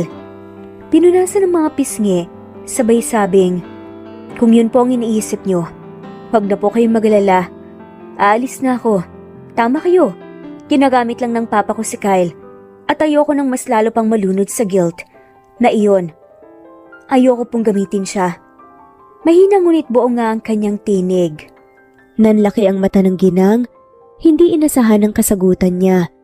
Akala nito'y ipaglalaban pa ni Crystal ang sarili, pero imbes ay kusang umurong. Naramdaman nito ang biglang kirot ng guilt, pero huli na.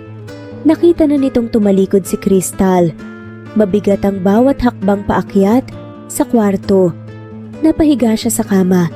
Nanginginig ang balikat habang sunod-sunod ang pagbagsak ng mga luha.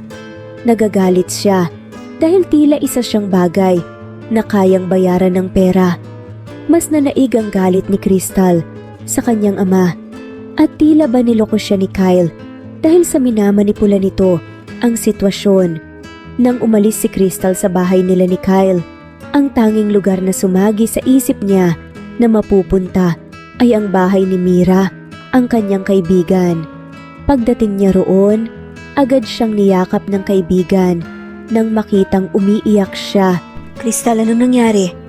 Bakit ka umiiyak? Nag-aalalang tanong nga ni Mira. Hindi na nakapagsalita pa si Crystal. Agad niyang niyakap ang kaibigan. Mira, hindi pala talaga ako ganun kamahal ng papa ko. Ginawa lang niya akong pambayad kay Kyle para mabayaran ng mga utang. Wala akong halaga para kay Papa. Garalgal nga ang tinig niya.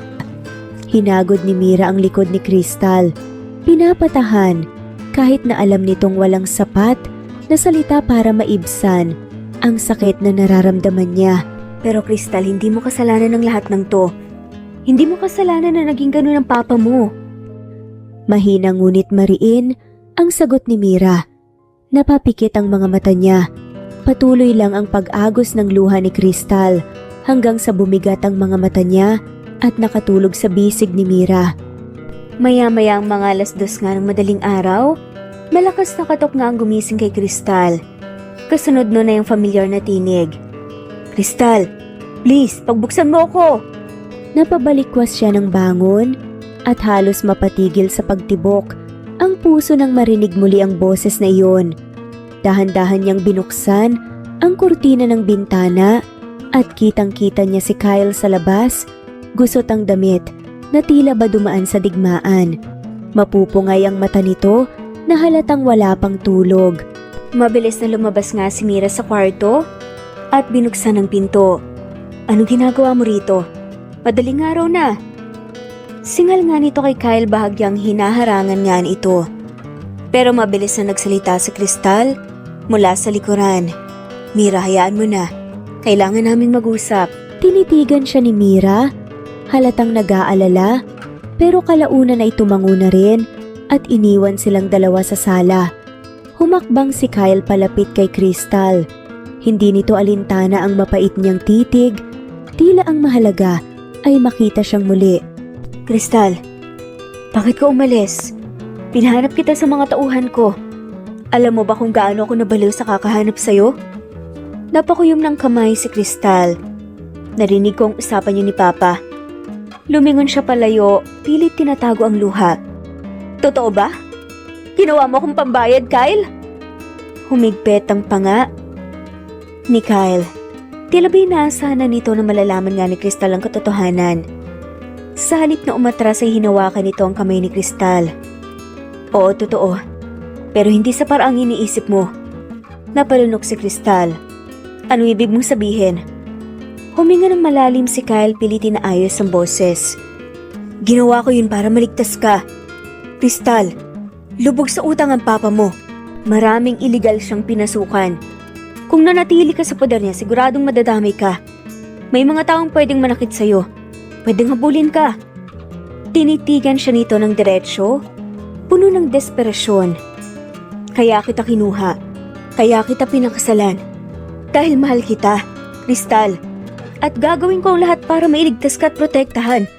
Kahit isipin mo na nangialam ulit ako. Hindi inaasahan ni Crystal ang ganitong paliwanag.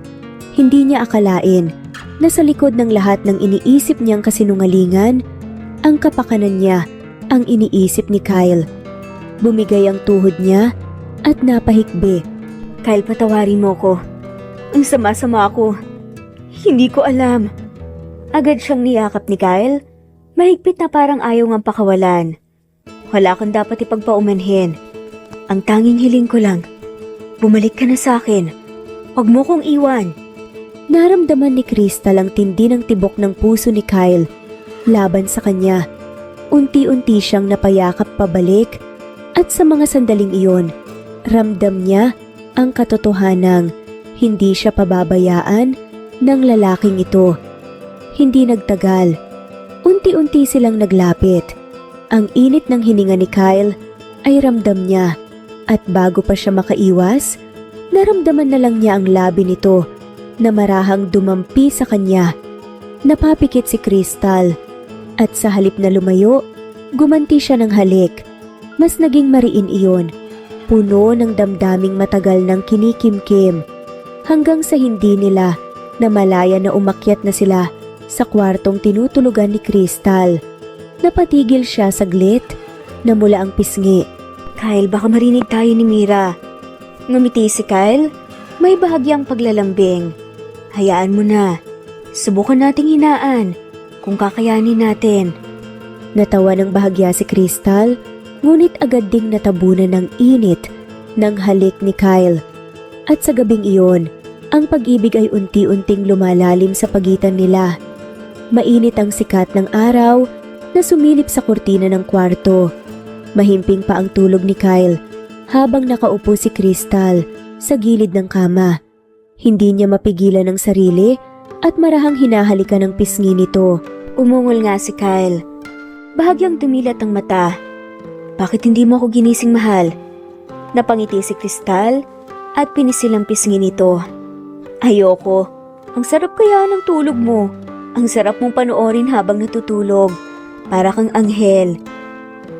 Napatawa na nga lamang si Kyle at umupo. Hawak ang bewang ni Crystal. Anghel ka agad? Mukha ba akong inosente sa paningin mo? Hindi naman inosente. Biro nga ni Crystal at nakangiti. Pero maamo kang tignan kapag tulog ka. Napasimangot si Crystal pero ngumiti rin. Aminado ako doon. Pero seryoso, Crystal. Niyakap nga siya nito ng mahigpit at inilapit nga ang mukha sa leeg niya. Mula ngayon susubukan kong hindi na maging sobrang seloso. Natatakot kasi ako na baka iwan mo ko. Nagulat si Crystal at kumalas nga saglit para tignan siya sa mata. Kyle, bakit mo naman iisipin yun? Hindi ako aalis. Dati kasi, iniisip ko na kapag may ibang lalaking lumalapit sa'yo, baka mas piliin mo sila kaysa sa akin. Pero, na-realize ko mas takot akong mawala ka kaysa makitang may kausap kang iba. Kaya gusto kong maging better man para sa'yo. Mahinang sagot ni Kyle. Napangiti si Crystal at dahan-dahang hinalikan nito sa labi. Salamat, Kyle. Hindi ko na sila gagamitin para layuan mo ko at magalit ka. Mahal kita. Nagawang patalbugin ang puso ni Kyle kahit sa simpleng salita lamang ni Crystal. Mainit ang sikat ng araw nang makarating sila sa mansyon. Hawak pa rin ni Kyle ang kamay ni Crystal. Mahigpit. Nawala ang ngiti sa labi ni Crystal nang hindi niya inasahan na sa pagdating nila, nandoon agad sa sala ang ina ni Kyle kasama ang ama nito. Napasunod si Crystal sa paglalakad ni Kyle palapit sa mother-in-law niya. Ramdam ni Crystal ang bigat ng sitwasyon nang huminto sila sa harap ng dalawang magulang. Anong ginagawa niyo rito? Malamig na tanong nga ni Kyle. Hawak pa rin si Crystal at kitang bigla ang tensyon sa panga nito. Napabuga ng hininga ang ina ni Kyle. Nag-iipon ng lakas bago nagsalita. Kyle, gusto ko lang sanang makausap ka. At pati si Crystal. Lumapit ang tingin nito kay Crystal. May mga bagay akong sinabi at alam kong mali. Nadala lang ako sa pagkagulat at dahil sa nangyari ngayon, anak. Napayuko si Crystal. Ramdam niyang nanginginig ang kamay niya. Ngunit gumaan kaagad yun nang marahang pinisil ni Kyle ang palad niya. Nagpatuloy ang ina ni Kyle. Alam kong hindi ako naging mabait sa'yo, Crystal. Pero gusto kong malaman mo, hindi ako galit. Hindi kita gusto. Nadamay ka sa galit ko sa iyong papa. At saka, mahirap paniwalaan na kayang magbago ni Kyle para sa'yo. Mabilis ang pintig ng puso nga ni Crystal. Hindi niya alam kung paano sasagot ng hindi mababali ang boses niya. Kaya't dahan-dahan siyang ngumiti. Naiintindihan ko po. At kung yun po ang iniisip niyo, sana mapatunayan ko rin balang araw na hindi ko siya sisirain. Hindi ko lang siya ginagamit. Mahal ko po si Kyle. Napalingon si Kyle. Kita ang gulat at tuwa sa mga mata niya. Halos hindi ito makapaniwala na sa harap mismo ng ina nito, inamin ni Crystal iyon. Ngumiti rin ang ina, may bakas ng pagsisisi. Salamat, Crystal, at patawad. Pero bago pa man tuluyang gumaan ang sitwasyon, biglang bumukas ang pinto ng sala. Pumasok ang ama ni Crystal. Mabigat ang hakbang at halatang nag-ipon pa ng lakas ng loob. Crystal, halos pabulong pero puno ng bigat ang boses ng kanyang ama. Anak, humihingi ako ng tawad. Alam kong nilagay kita sa sitwasyong hindi mo dapat pinagdaanan. Ginamit kita at wala akong karapatang tawagin pang ama pagkatapos ng lahat. Napakurap si Crystal. Hindi dahil hindi niya inaasahang pupunta ang ama. Pinagkatiwalaan kita. Pumayag po ako na mawala ang kalayaan ko dahil alam kong importante sa iyong kumpanya. Pero sa huli, malalaman kong binenta mo lang pala ako. Walang nagawa ang kanyang ama, kundi yumuko na nga lamang. Alam kong hindi mo ko kayang patawarin ka agad. Pero hihintayin ko, anak, hanggang dumating ang araw na kaya mo lang litang kong tanggapin. Napatango ng ilang beses si Crystal. Hindi na siya tumagal doon at dumiretso sa itaas papuntang kwarto. Sumunod si Kyle sa kanya at mahigpit siyang niyakap mula sa gilid. Doon na niya pinakawalan ng luha. Tahimik pero ramdam ng lahat ang bigat ng bawat patak. Hindi ko magawang sabihin ang lahat ng gusto kong isambat kay Papa. Mahal ko siya. Buong buhay ko siyang tinitingala. Ngunit nagawa niya to sa akin. Pinaharap ni Kyle ang mukha niya rito. Napakabuti mo, Crystal. Hindi mo yun nakikita. Kaya nga minahal kita ng ganito katagal, Crystal. Ngumiti ito pagkatapos kay Crystal. Naramdaman ni Crystal ang kakaibang tibay sa yakap at ngiti ni Kyle. Para bang sa unang pagkakataon, kahit magulo ang paligid, may isang tahanang buo sa bisig nito. Tahimik na nakaupo si Kyle sa sala habang pinapanood si Crystal na abala pa ring nakangiti sa harap ng kamera sa isang TV commercial na palabas. Iyon na yata ang sanay na sanay siyang tanawin. Si Crystal na laging nagniningning at siya na laging tahimik na nakasalo sa likod ng lahat ng pangarap nito. Pero ngayong gabi, iba ang pakiramdam. Ramdam niyang may sasabihin si Crystal. Love, tawag na ni Crystal habang marahang umupo sa tabi niya. May halong kaba ang mga mata nito, pero may lambing pa rin ang ngiti. Gusto ko munang huminto sa pagmomodelo. Napatigil si Kyle. Ha? Bakit naman? May nangyari ba? Hindi ba tong pangarap mo? Huminga ng malalim si Crystal at dahan-dahang inilabas nga ang maliit na kahon mula sa bag niya. Tinulak nito papunta kay Kyle. Kasi mas malaking pangarap ang darating sa atin. Dahan-dahan niyang binuksan iyon. At nang makita ang dalawang guhit sa pregnancy test, parang biglang bumagal ang mundo niya. Nanlalaki ang mga mata ni Kyle, hindi makapaniwala. Para bang lahat ng pinangarap niya, lahat ng dasal niya, ay sinagot sa isang iglap. Crystal, halos pabulong nga ang tinig niya. Namumuo ang luha sa mga mata habang mahigpit na hinawakan nga ang kamay nito. Totoo ba to? Magkakabibi na tayo? Tumango si Crystal, nangingili din ng luha. Oo, Kyle, magiging tatay ka na. Wala nang ibang nasabi si Kyle at mahigpit nga na niyakap nga si Crystal. Sobrang higpit na para bang natatakot siyang magising at malaman na panaginip lang lahat ng to. Crystal, hindi ko alam kung paano ko pasasalamatan ng Diyos sa regalo na to. Bulong ni Kyle habang nanginginig ang boses. Ikaw ang pangarap ko at ngayong binigyan pa tayo ng anak. Parang ayoko nang magising kung panaginip man to. Napangiti si Crystal at hinaplos ang pisngin nito. Ikaw ang lalaki na hindi ko pinapangarap pero nagpapasalamat din ako dahil ikaw ang minahal ko. Natawa si Kyle sa gitna ng pag-iyak. Alam ko kaya nga nagpursige ako na sana magustuhan mo rin ako. Pangarap kitang maging asawa. Pangarap kitang maging ina ng mga anak ko. At ngayon, natupad na ang lahat. Sa gabing iyon, mahigpit nilang niyakap ang isa't isa. Wala nang ingay mula sa labas. Wala nang ibang spotlight. Sila lang, dalawang pusong minsang sugatan ng nakaraan. Pero ngayon ay handang bumuo ng bagong simula. Ang kwento ni na Kyle at Crystal ay paalala na ang pagmamahal ay hindi dapat puno ng takot o selos, kundi ng tiwala at kapayapaan. Hindi nakakabuti na maging manipulator para lang makuha ang gusto mo, kaya trust the process. Mahalagang aral din na ang nakaraan, gaano man ito kabigat o kapait, ay hindi dapat maging hadlang sa kasalukuyan.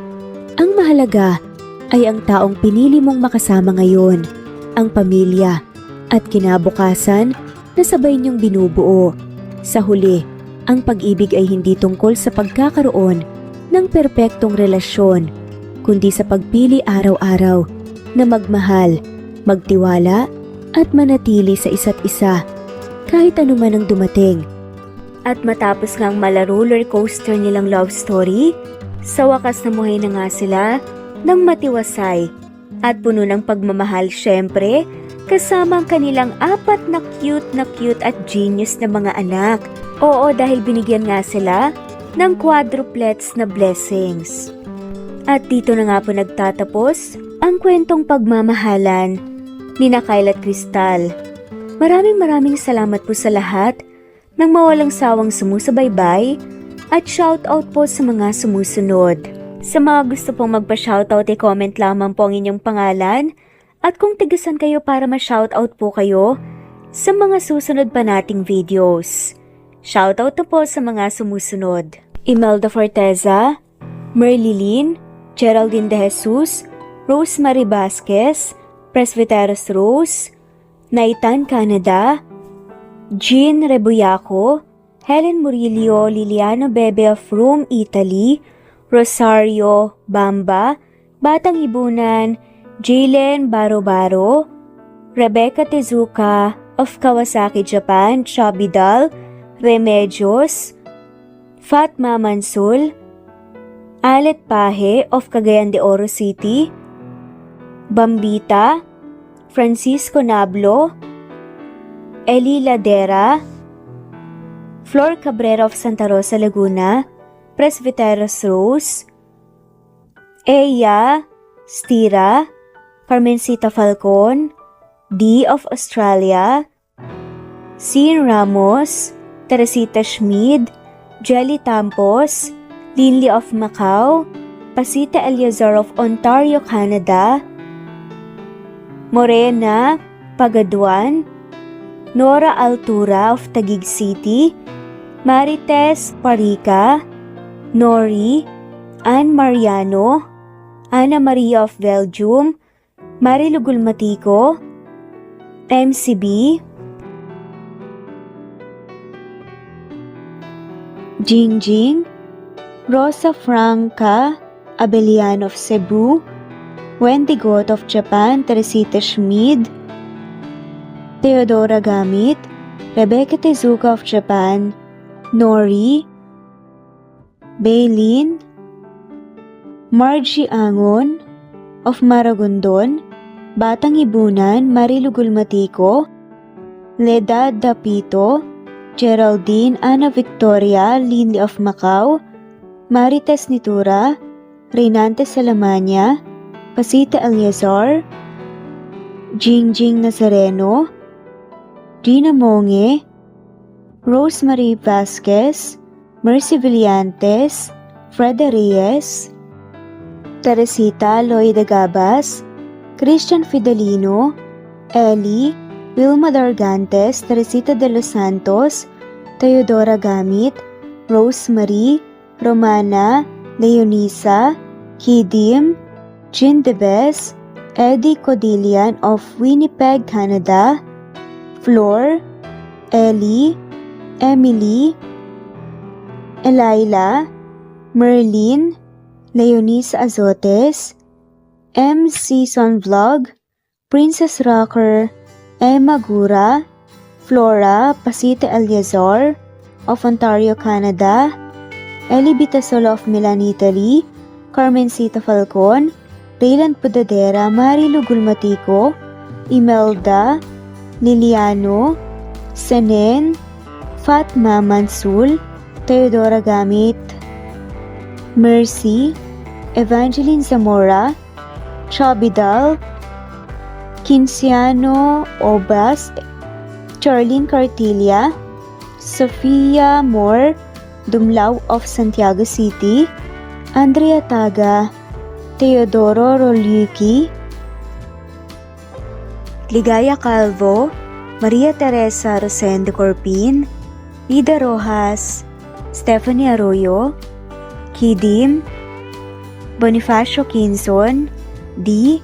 Naitan, Canada, Erlenda Heronda of Matanao, Davao del Sur, Leonila Pereira of Concepcion, Nay, Cavite, Elsa Opiane, Presbyteros, Fenovares, Ederlina Albiso, Lorna Ayman, Rosemary Vasquez, Leonisa Azotes, Irish de la Peña, Marilyn San Jose, Eli Bitasolo, Senen, Catherine Lacinario, Ronilio, Marisa de los Reyes, Eddie Codillian of Canada, Jean Debes of UK, Teresita, Rebecca Tezuka of Kawasaki, Flora Fesparung of Batangas City, Ruby Corazon Riera, Elvi Candontol, Naitan, Canada, Wilma Dargantes, Annie Hoson,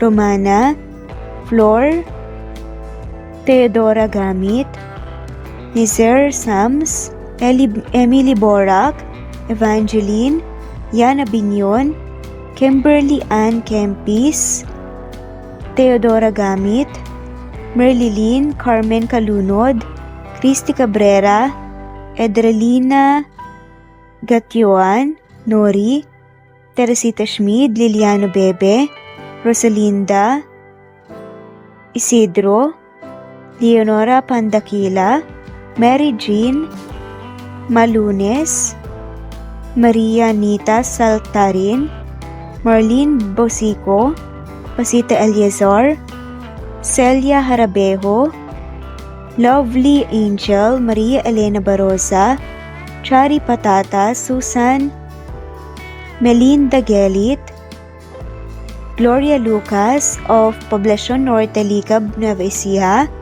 Francis Pilapil from Binganonan, Rizal, Ruby Corazon, Chabidal, Mary Joy Sabaresa, Lebuna Arnel, Angie, Reder, Kinciano Ebas, Lucia Baldo, Ara Adhani, Yamasuka, Evangeline Bautista, Mary Joy, Rodrigo Valerio of Balanga City, Bataan, Rosal, Rosalie, Ana Flor Saico, Carlo Gayorgor, Jelly Tampos, Rosemary Vasquez Presbyteros Rose, Eli Evangelista Anderson, Fe Navares, Ostonalito Catherine, Ara Adhani, Jean Debes of UK, Lily Sales, Rose Mebukadon of Saudi Arabia,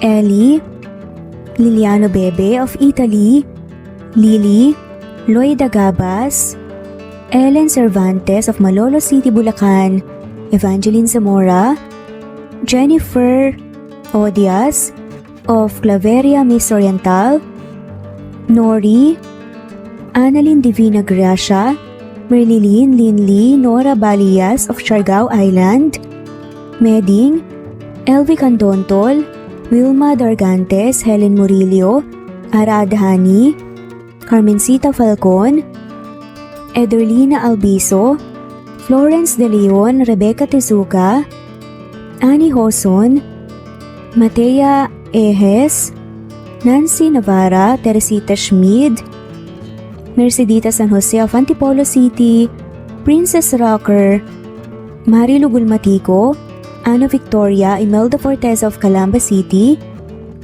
Jan Lulete, Batang Ibunan, Pinay, Elsa Kimura, Fatima, Eli Ramirez of Caloocan, Liliano, Saida, Flordet, Helen Murillo, Jelly Tampos, Senen Orzame, Elaila, Leonisa Azotes of Bacolod City, Pasita Eliazar, Romana Gorospe, Flor Cabrera of Laguna, Carmencita Falcon, Ronilio, Conchita Alcos, Rosemary Vasquez, Eli Bitasolo of Milan, Italy, Marilyn San Jose, Fe Navares, Annie Hoson, Evangeline Zamora, Imelda Taay, Charlene Cartilia, Julieta Hermosura, Elvi Candontol, Teresita Schmid,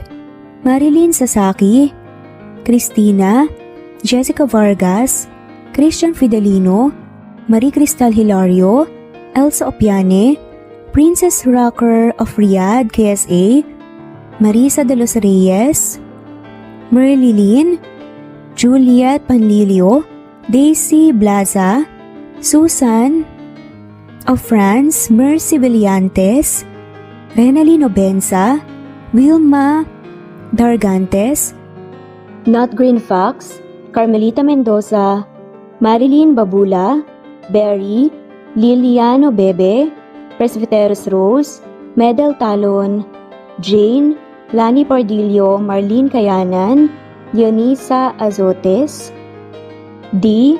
Marie Ramos, Araceli Lilio Saria, Miras Channel, Raquel Epe, Gina Tutor, Jane, Hartley, Sunshine Sotalbo, Maricel Cabigon, Merlin Baroza, Gina Marayo, Merlin Rodel Obejero, Hans, Cecilia Comoda, Taha ni Vlog, Merlin, Kuya Atok, Maria Merly Brogada, Marilu Kabantak, Filipina, Eileen, Mercedita San Jose, Lovina Galang, Lilian, Teresita de Jesus, Monina Aviles, Yula Pedrona, Romana Gorospe, Rosemary Vasquez, Marley Lazaraga, Leonisa Azotes, Jocelyn Tancinco, Estelita Mahia, Dean Lege,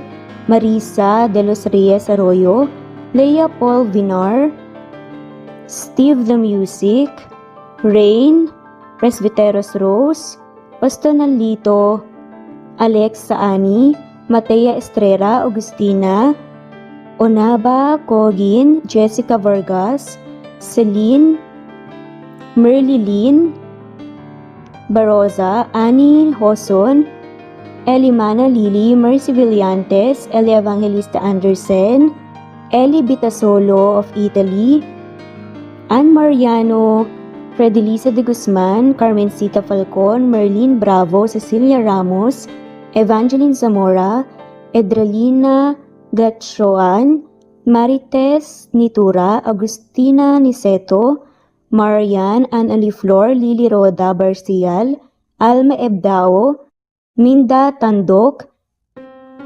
Flores, Melinda Sano, Thelma Mora, Juliet Panlilio, Edna, Elvie, Delia, Fenavares, Sally Lariano, London Villas, Danica Selga, Lani Pardillo, Teresita Schmid, Charlie, Nora Bell Evans, Roger, Lloyd Dasalon, Bella, Nelly Ortiz, Mary Rose Carillo Jesusa, Enday Samante, Enday Lebra, Yolanda Tejida, Honey Villasenor, Tessie, Marichan, Ann Mariano, Wilma Guzman, Gabrielio, Liu, Maria Rica Natividad, Melanie Juan, Anita Hernando, Teresita Arevalo,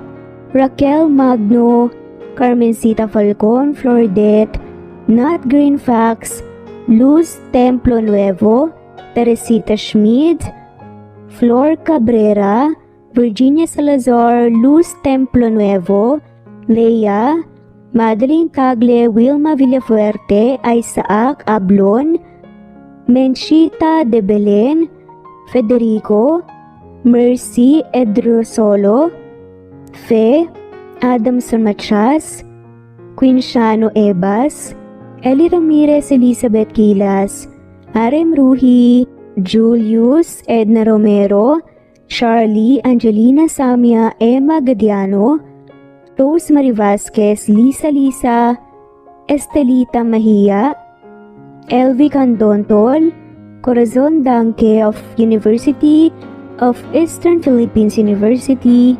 Teresita, Neil Bacolor, Evangeline Zamora, Charlie Jane Clemente, Susan Upaga, Susan Rodrigo, Fred Deliza de Guzman, Juby Hernandez, Helen Murillo, Edarlina Fahil, Rosie, Juliet Kaday, Kuya Atok, Betty Losnong, Crescen, Susana, Tessie Rumbawa, Lovina Galang, Aida Jurado, Emily Kinlog, Mirna Hamero, Liz Berito, Gabrielio, One Spotify.